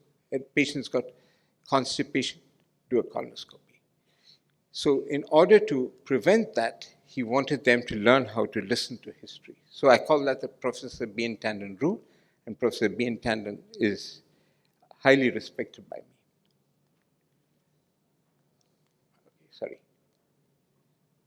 Sorry, before I go. Culture of scientific discussion. Have regular interdepartmental meetings. Again, this is something I want our postgraduates to train in, because a culture of discussion with oncologists, surgeons is very important. Encourage direct discussion of students with senior people. Often it is a senior person with a senior person in the other end. That develops this culture of discussion, which is very important. Two additional points: the selection of students. I am a person who's not for NEET exams and things like that, because information that comes out of an exam like this is often restricted to book knowledge. We used to have our trainees work with us for a year as non-PG registrars, meaning they're not registrars, but they would work around, and you could watch them working, and you could watch the efficiency with which they worked, their discussions with you, and quantify that. So I think selection of trainings of students is a problem. Training of teachers. My friend, Professor Sethuraman from JIPMA, started a course for training doctors of MBBS students, teachers of MBBS, to have training in teaching. We all think that we are all great teachers, but often we don't encourage discussion with them. So I think we need to train our teachers. So those are my additional points on that. In brief, early adjunct training in critical care, psychiatry, participatory training in linked specialties, training in research methods and publication, training to develop the culture of discourse, and training of teachers and improved methods of selection of trainees.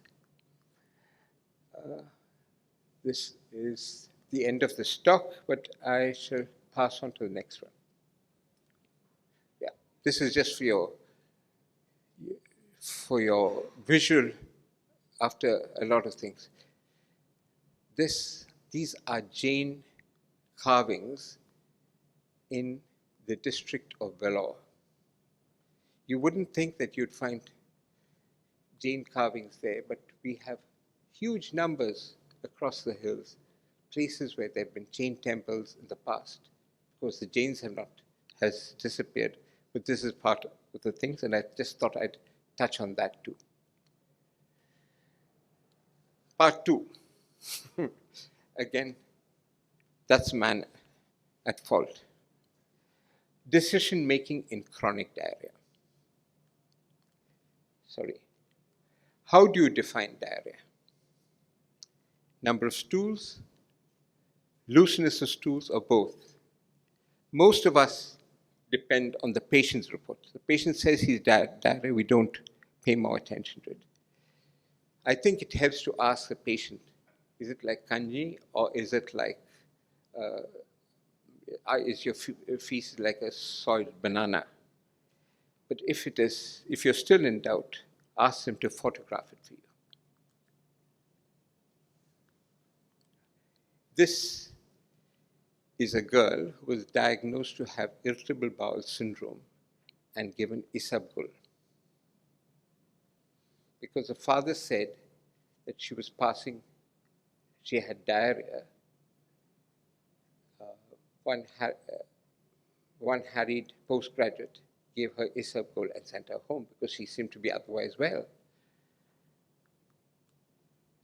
That is, so if you take a picture of what it is, and now if a person says, and you're not sure of the type of stool the person has, ask them to photograph it. And this is what comes out of it.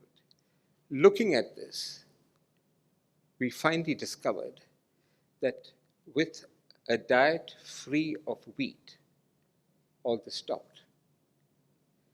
Her anti-TTG was negative. We didn't go to the HLA test for celiac disease. This was a Bengali girl, so I was quite brave enough to think of celiac disease. We didn't do the HLA because it cost 28,000 rupees. So I said, stop wheat for a month and let's see how things are. And sure enough, it stopped. So it's either celiac disease or she's found something else in the wheat that is causing the diarrhea. We haven't made an accurate diagnosis, but now at least we know the problem. There are confounding notions of diarrhea in patients' heads. Some people say, oh, when I go to work, I see this urge to pass motion, and that is diarrhea for him. Or even when they say, I feel like passing stool and I can't control it, it's actually something to do with the perineal muscles. So it helps in such situations to ask a patient to keep a diary. And we find he's only passing 2 stools, and then it's worthwhile asking him what he means by diarrhea. What is definition of chronicity? Is it 2 weeks, 4 weeks? Most people think it's 4 weeks, so we'll give that a salute. Remember that your diarrhea may be intermittent. Therefore, you ask how many days a month is there diarrhea, and keeping a daily record is actually quite useful.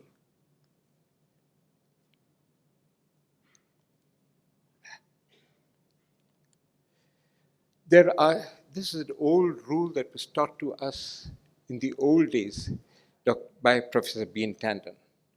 Large volume watery diarrhea is probably due to malabsorption. And we saw the picture of the little girl who had that diarrhea. And small volume frequent diarrhea with mucus is usually colonic in origin. I think it's a fairly reliable rule. And I've used this for years. If we were to look at common causes of chronic diarrhea, I think irritable bowel syndrome heads the list. Then we have the inflammatory diseases, Crohn's and ulcerative colitis, tuberculosis of the colon, microscopic colitis, colonic malignancies, malabsorption, tropical sprue, and if it's a North Indian, please look for celiac disease, lymphomas, and parasitosis with HIV infection. Most people in India carry various parasites, and they live in happy synchrony with them. But if you find a HIV person, you need to look at the possibility of parasitosis. Now, the first step when you have a case of chronic diarrhea is to separate out organic from functional. If you've got blood in the stools or anemia, stools that rouse a person from sleep, a person is sleeping and then he's roused by urge to pass through stool, you're dealing with something that's organic. If you have signs of malnutrition, an elevated ESR or CRP, anemia, and a low serum albumin. Stool calprotectin is a useful test, but I must warn you, Gagandeep Kang, my colleague, my former colleague, she did a study in a village where she went from a hygienic group, which was doctors' quarters and the stools of kids in a village. And they found that calprotectin, because of the increased germs and parasites and the inflammation in the village, was higher in the stools of children in the village. So calprotectin needs to be standardized for India. But all the same, I use it quite a lot. Functional stool is where you have no blood or visible thing, and only occurs at daytime, usually in the morning, where there's no signs of malnutrition, normal test. Now, this was a list of things that I drew up for myself and for my students. And I said, these are the ways you decide whether it's functional or organic. The other list was looking for stress signals. If your patient has what's functional, ask for sleep disturbances and insomnia. If they say, no, I sleep all right, I sleep for 6 hours, but they're tired on waking up, that's another stress signal. Increased irritability. If you find a person with an obsessive compulsive personality, I often put a pen on the table in front of her and say, suppose you left this in your kitchen and you found somebody had moved it there, would you want it back here? She says, yes. That's obsessive compulsive. Childhood trauma. Dr. Jacob John and I did a study on patients with irritable bowel and patients with duodenal ulcer. And guess what we found? We found that the children with irritable bowel had, or people with irritable bowel, not children, had, if you looked at their past, they either had emotional or physical separation from their parents. One parent. Either a parent died or there was emotional disturbance. They had a difficult relationship. So if you find a history of a childhood trauma or a family history, yes, my mother had the same loose motions, you're probably dealing with something that's functional. Now, I thought that my criteria for functional was George Kurian's criteria for functional.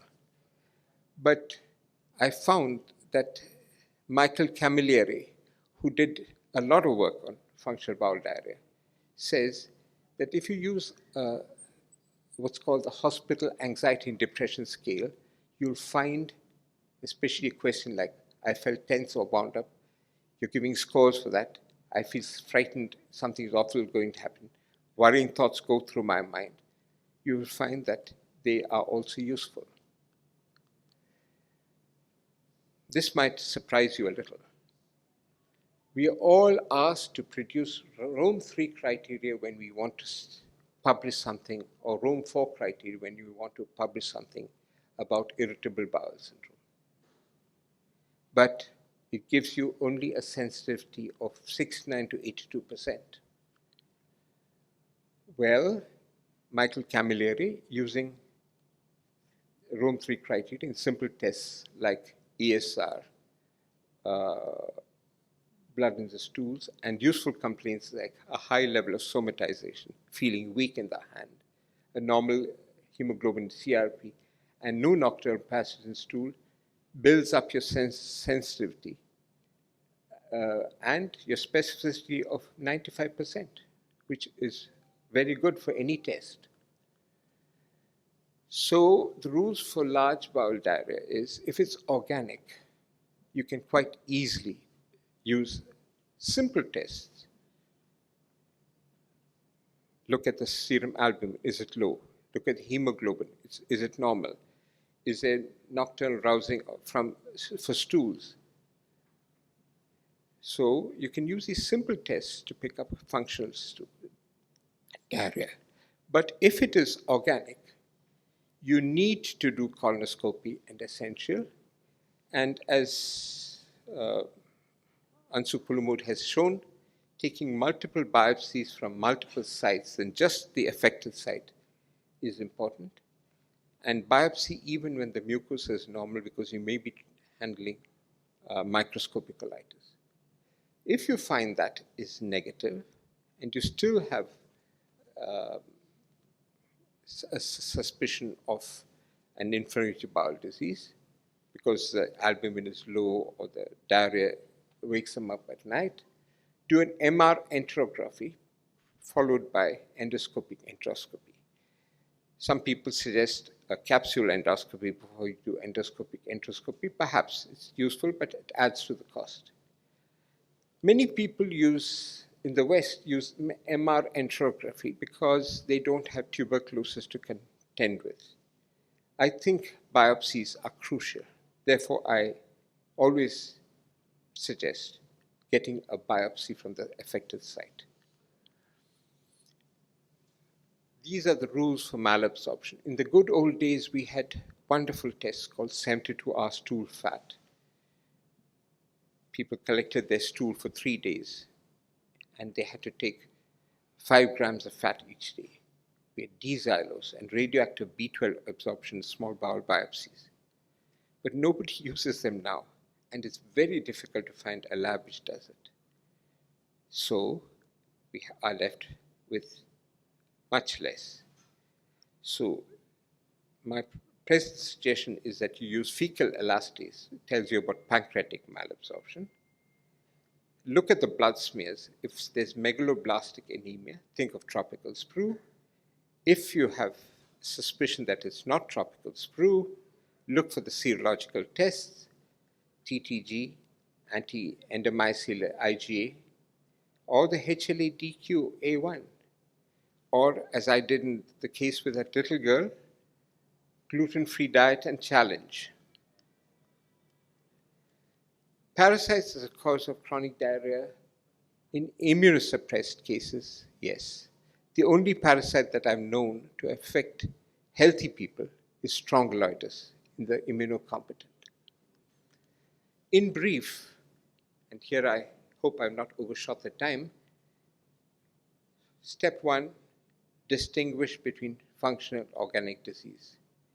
If it's colonic in origin, always do colonic biopsies. Small bowel disease, you do a peripheral blood smear, HIV testing, fecal elastase, small bowel biopsy, or HLA testing. If you still can't find the answer and you're still thinking of celiac disease, diet restriction and challenge. Thank you.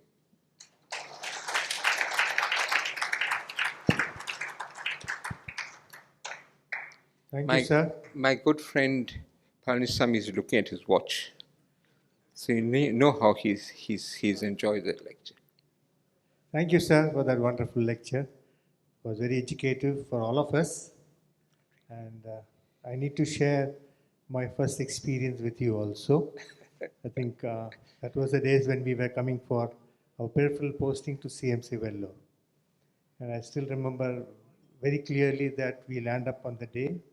In the morning, Professor Ashok calls us inside, says, leave your suitcase there, join the class. We have arranged rooms for you in the lodge. You can go back in the night. And then we are made to stay in the library, the first floor, welcome group building, because at that time we did not have any mobiles. So the only way to contact us was through telephone. And then Epan was looking after us because Epan and I are the same batch. So he was there with us. Then you would say, stay here, boss. Dr. Kurian will take class anytime. So if we are staying there, then 6:15 he will go. Then she said, case there in that room. But don't touch the patient. Just take the history. We'll have class at 7 o'clock. That was the first experience I had a class at 7 o'clock in the evening. And it was wonderful. We had such wonderful time. 15 days went away. And we had great salwards there. You were there. Ashok was there. Dr. Ramakrishna was there. Dr. Chandy was there. I think we had good time. Wonderful time, sir. Thank you. And thank you very much for that. Thank you very much for that. You missed out on one person, and that's Dr. David Rolston. He left, but if you had listened to his English, you would, as many of his postgraduates now talk about, how he corrected their English, besides teaching them a lot of things. Our experience. He's now in the US, and he's actually, his thing is to teach them physical science, teaching medical students physical science, things that they don't learn in the US. The US is, again, investigation-driven and procedure-driven rather than actually taking a history and looking after. Our experience was also with the peripheral posting where Dr. George Kurian was very kind to me and my colleague, Dr. Revati. And the other thing I must say is that, we have all these patients from Bengal who do the rounds of all the hospitals. And invariably, all of them think it's a great honor to have been treated by Dr. George Kurian. You know how these myths get progress. It's some of these things that happen there. Wonderful lecture, sir. All pearls of wisdom and a lot of things relate to our way of thinking. Actually, interestingly enough, possibly George Kurian is the only gastroenterologist who has opinion about everything or every ills that happen in the society, and he voices them openly and is very media savvy, social media savvy. We love reading your political. Yes, I haven't seen any other gastroenterologist so open and so clear. Jayanti, when I go to jail, I'll. And the things which I really liked is that their point about the gastroenterologists have become more endoscopy centric, which is sort of very true. Actually, I'd be very glad when you emphasized on the interaction with surgeons and physicians. I'll be glad if all the trainers, DNB and DM, will make their students wear scrub suits in the morning itself, so they can walk into endoscopy room and walk into the theater once in a while. That doesn't happen actually. They will see how organs look like from without and from within.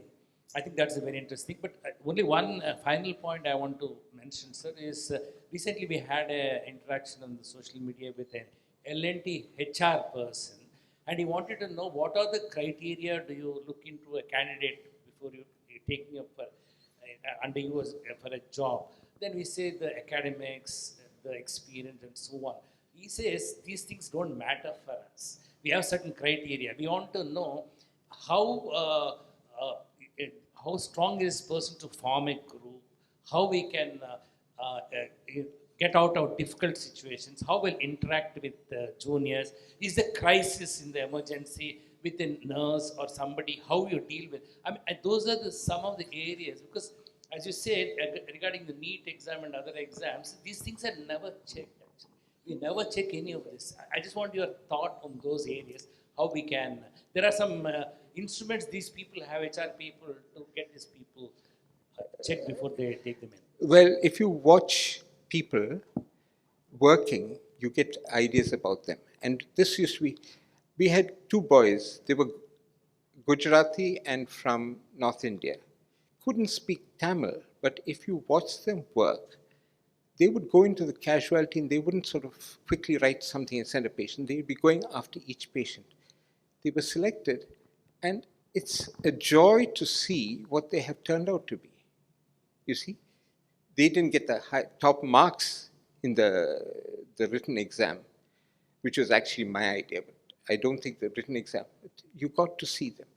Another person who came in, he worked for 1 year, and usually at the end of 1 year we take them, but he didn't get the necessary marks. So he came and said, "Sir, should I work another year?" He worked another year. Then he went, then, we have this system of keeping seats for Christians. Some guy used the Christian connection to get a seat. So this guy didn't get his in second year. So he came and said, "Is there any?" I said, continue to work, Anish, because every year you're learning more gastroenterology, even if you're working as a senior house officer. So the next year he got in. Now this man then later went on to Maharashtra, and he was working in a small town, not in Bombay or the big town.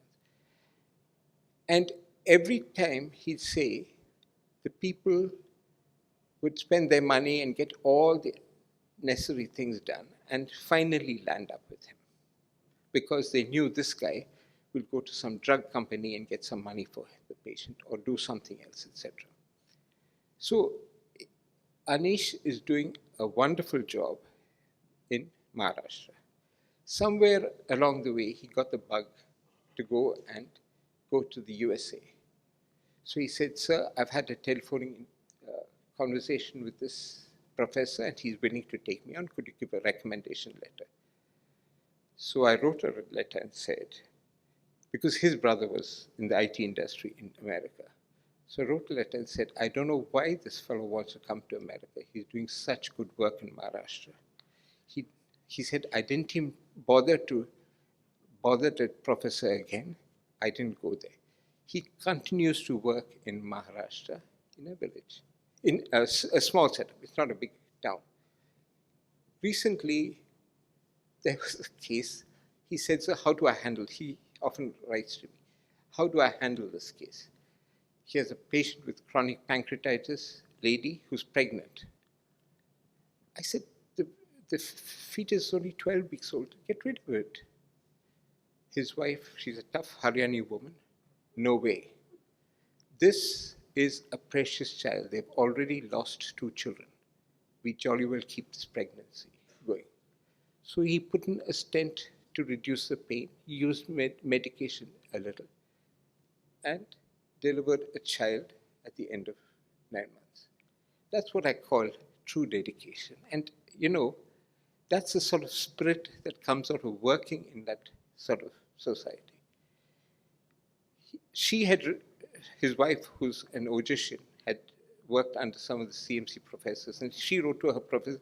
They said, "Get rid of the pregnancy and tackle the pancreatitis." And she said, "No, this is a precious child." If she just did that, that'd be okay. She goes and finds a place for the family to stay.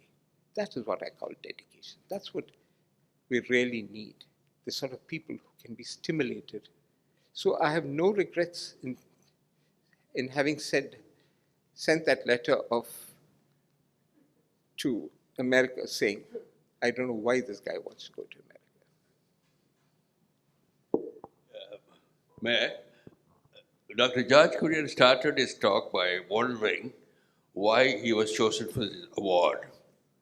Ladies and gentlemen, every one of us here, after listening to you, we not only know why you've been chosen for this award, we start wondering why it is delayed. And Thank you for your compliments, sir, but I don't know if it's applause for me or for you. Anyway. Now, if I were to give this talk verbatim, word by word, it will be the same. That's a generation gap. So on the lighter side, I can give you just 2 anecdotes, any number of anecdotes I have. When Palsami and I were interviewing a candidate, the aspirations of the younger people who want to take to this specialty, asked him, "What the hell you want to become a gastroenterologist?" "Sir, I want to do ERCP." That's number one. The second thing is, DNV postgraduate does a gastroscopy, and he finds a duodenal ulcer, and he calls me in to check. I said, "Damn good, you've done it." over. I said, son, how are you going to treat him? He said, sir, it's a referred case. You're not worried. That's an approach and attitude which is deplorable. But that's a different story altogether. I think you or I can only talk about it. How much we can correct, we don't know. I enjoyed your talk, George. It's wonderful. Thank you very much for coming. Thank you, sir. Sir, do you think it's a generation thing, or do you think it's because we have not passed on, it's our fault, and we have not passed on this to I others? can answer that question partly by referring to Ramesh Rup Roy, who I think in one of the international conferences of hepatology, Asia hepatology in Delhi, he gave the oration. He has done a survey on what happens to all the DM students, graduates, when they go out. How many of them are practicing gastroenterology, etc., etc. And he had given certain pro forma, a template for that.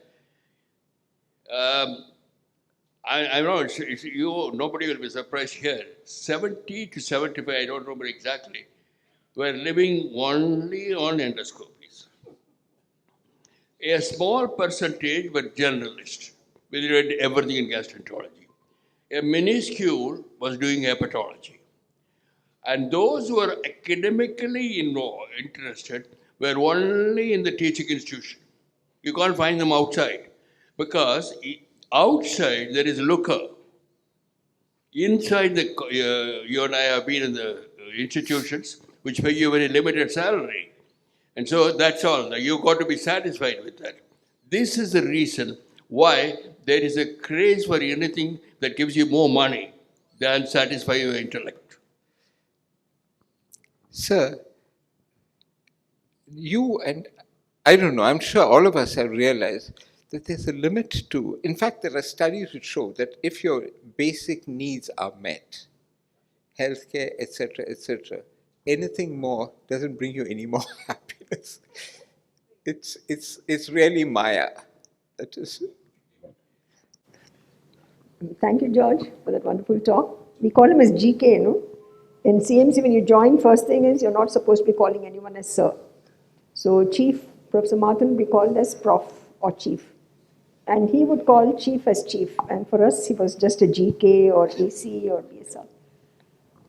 So when I joined, I think you came towards, when I was just leaving, probably 6 months, probably had an interaction with Dr. George Kurian. What was fascinating was that his clinic will run till 11:30, 12, you know. The last IBS case he will see at 1 o'clock at night. Agreed, George? This is a myth, and a person who has followed you is Dr. L. Venkatakrishnan, who also sees cases till 12 o'clock at midnight. I mean, dedicated, not for money. So I think, while all were sleeping, he would be talking. IBS is his favorite topic, and he would spend a lot of time taking care of these patients.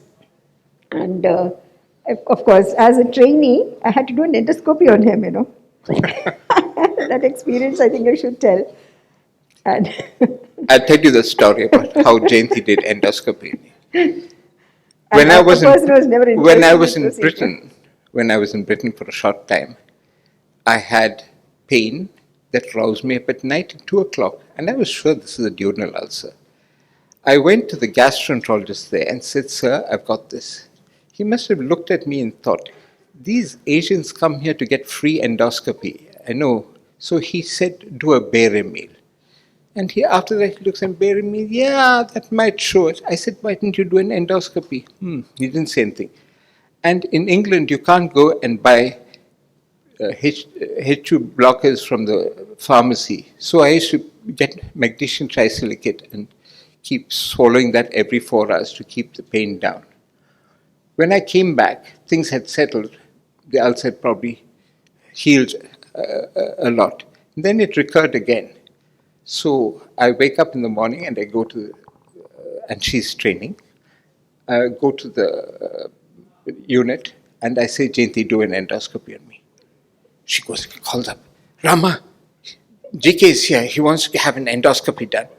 So I took the phone from her and said, "Rama, please stay. She has done enough endoscopies. Let her do it." Then she started putting it into my... In the upright posture. No, he's putting it in. And I was going, ah! Then I said, give it to me. And like the Japanese, I swallowed it. And once. And then I lay down. And then this lady discovers ulcer, ulcer, ulcer, ulcer. And they stay there for 10 minutes looking at the ulcer. I'm saying, get the thing out, get the thing out. Okay. So many people here don't think I'm an endoscopist, because that's something I've never liked. But I continued till about 2003. And his classes would be wonderful. I had an opportunity to learn few classes. I have from him. subsequently served when I went to teach in a peripheral hospital about gastroenterology and endoscopy. They had no cases, so I said, okay, I've got an duodenal ulcer. So there was another 60 minutes of watching every fellow wanting to see what an ulcer looked like. Anyway, Thank sorry, you, George, I think and have a Thank wonderful, you, Dr. wonderful George, future. for that wonderful lecture. I think Dr. Raghuram, Dr. KRP, Karan Krishna will remember. It will be very much like NMG's talk. Very much. He was the one who always said, medical surgical, go to Dr. Rangavasham's unit and study. Go to the radiology department. All the teasing, ragging was there. Dr. Raghuram would say, don't touch, don't palpate the X-ray. So you forgot all this. But all the thing. But we had everything, what you said. I was sent for ultrasound training. And I remember doing ultrasound for Stalin. I should go and tell him I did it for you once. So, all these are things which you never forget. So for me, when you were saying all this, I was thinking, oh, this is NMG's lecture, everything. And I think the students miss a lot when you all don't go. You can, and they also didn't allow us to see endoscopy till when we were doing DM, we didn't touch also. The nurse would say, no. Dr. Raghuram also, they would never allow the PGs to come and do. We used to stand and watch. We are observers only. When did you do, sir, your first endoscopy when you were doing DM? Dr. Raghuram? After completing. I used to do rigid endoscopy. Anybody seen Herman Taylor? Has anybody seen Herman Taylor? And Starr's gastroscopy, rigid. Yes. Your finger will be broken. Your finger will be broken. There's no mouth guard. There's only finger. No, I'm not asking you. There's no finger, right? Very difficult. Both of us did DM together. So we are good friends since then. And So, Dr. Madnagopal, if he was the examiner, he'll ask you a question, and then he'll give you the answer small in a low voice. He'll say, "This is the answer." Then he'll shake his head when you said it. Very nice. we used to have pathology rounds also. Once I used to go to the pathology department. All my pathology, yes. all the rounds. And radiology, everything. We had to go and meet them. We are not doing any gastro-radiology conference. Every Thursday we used to have.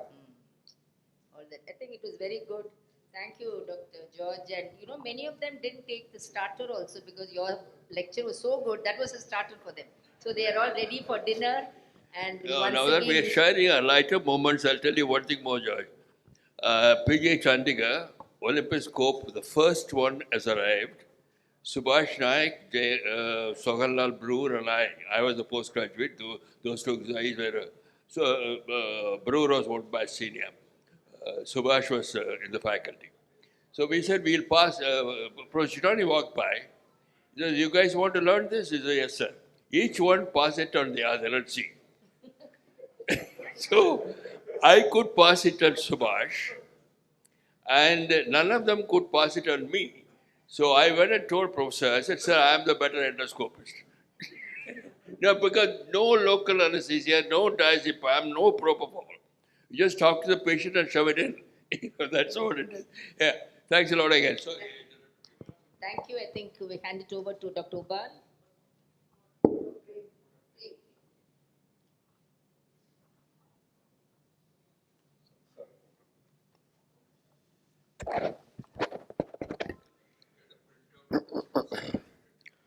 Respected patrons, teachers, senior colleagues, junior colleagues, postgraduates, on behalf of the Indian Society of Gastroenterology, Tamil Nadu chapter, I would like to profoundly thank our legend guest speaker, Dr. George Kurian, for his thought-provoking talk on how to teach and how to practice gastroenterology.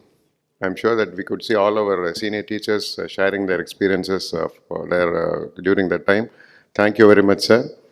I would like to thank our patrons and senior teachers and all the chairpersons and postgraduates who had made an excellent presentation of some of the cases, and for all the members who had come in large numbers for their active interaction to make the CMA a grand success. I would like to thank Sun team from by Lakshman and his team for helping us to conduct this program, and management of Hyatt for helping us with the ambience. Thank you all, and everybody let us join us for dinner. Thank you.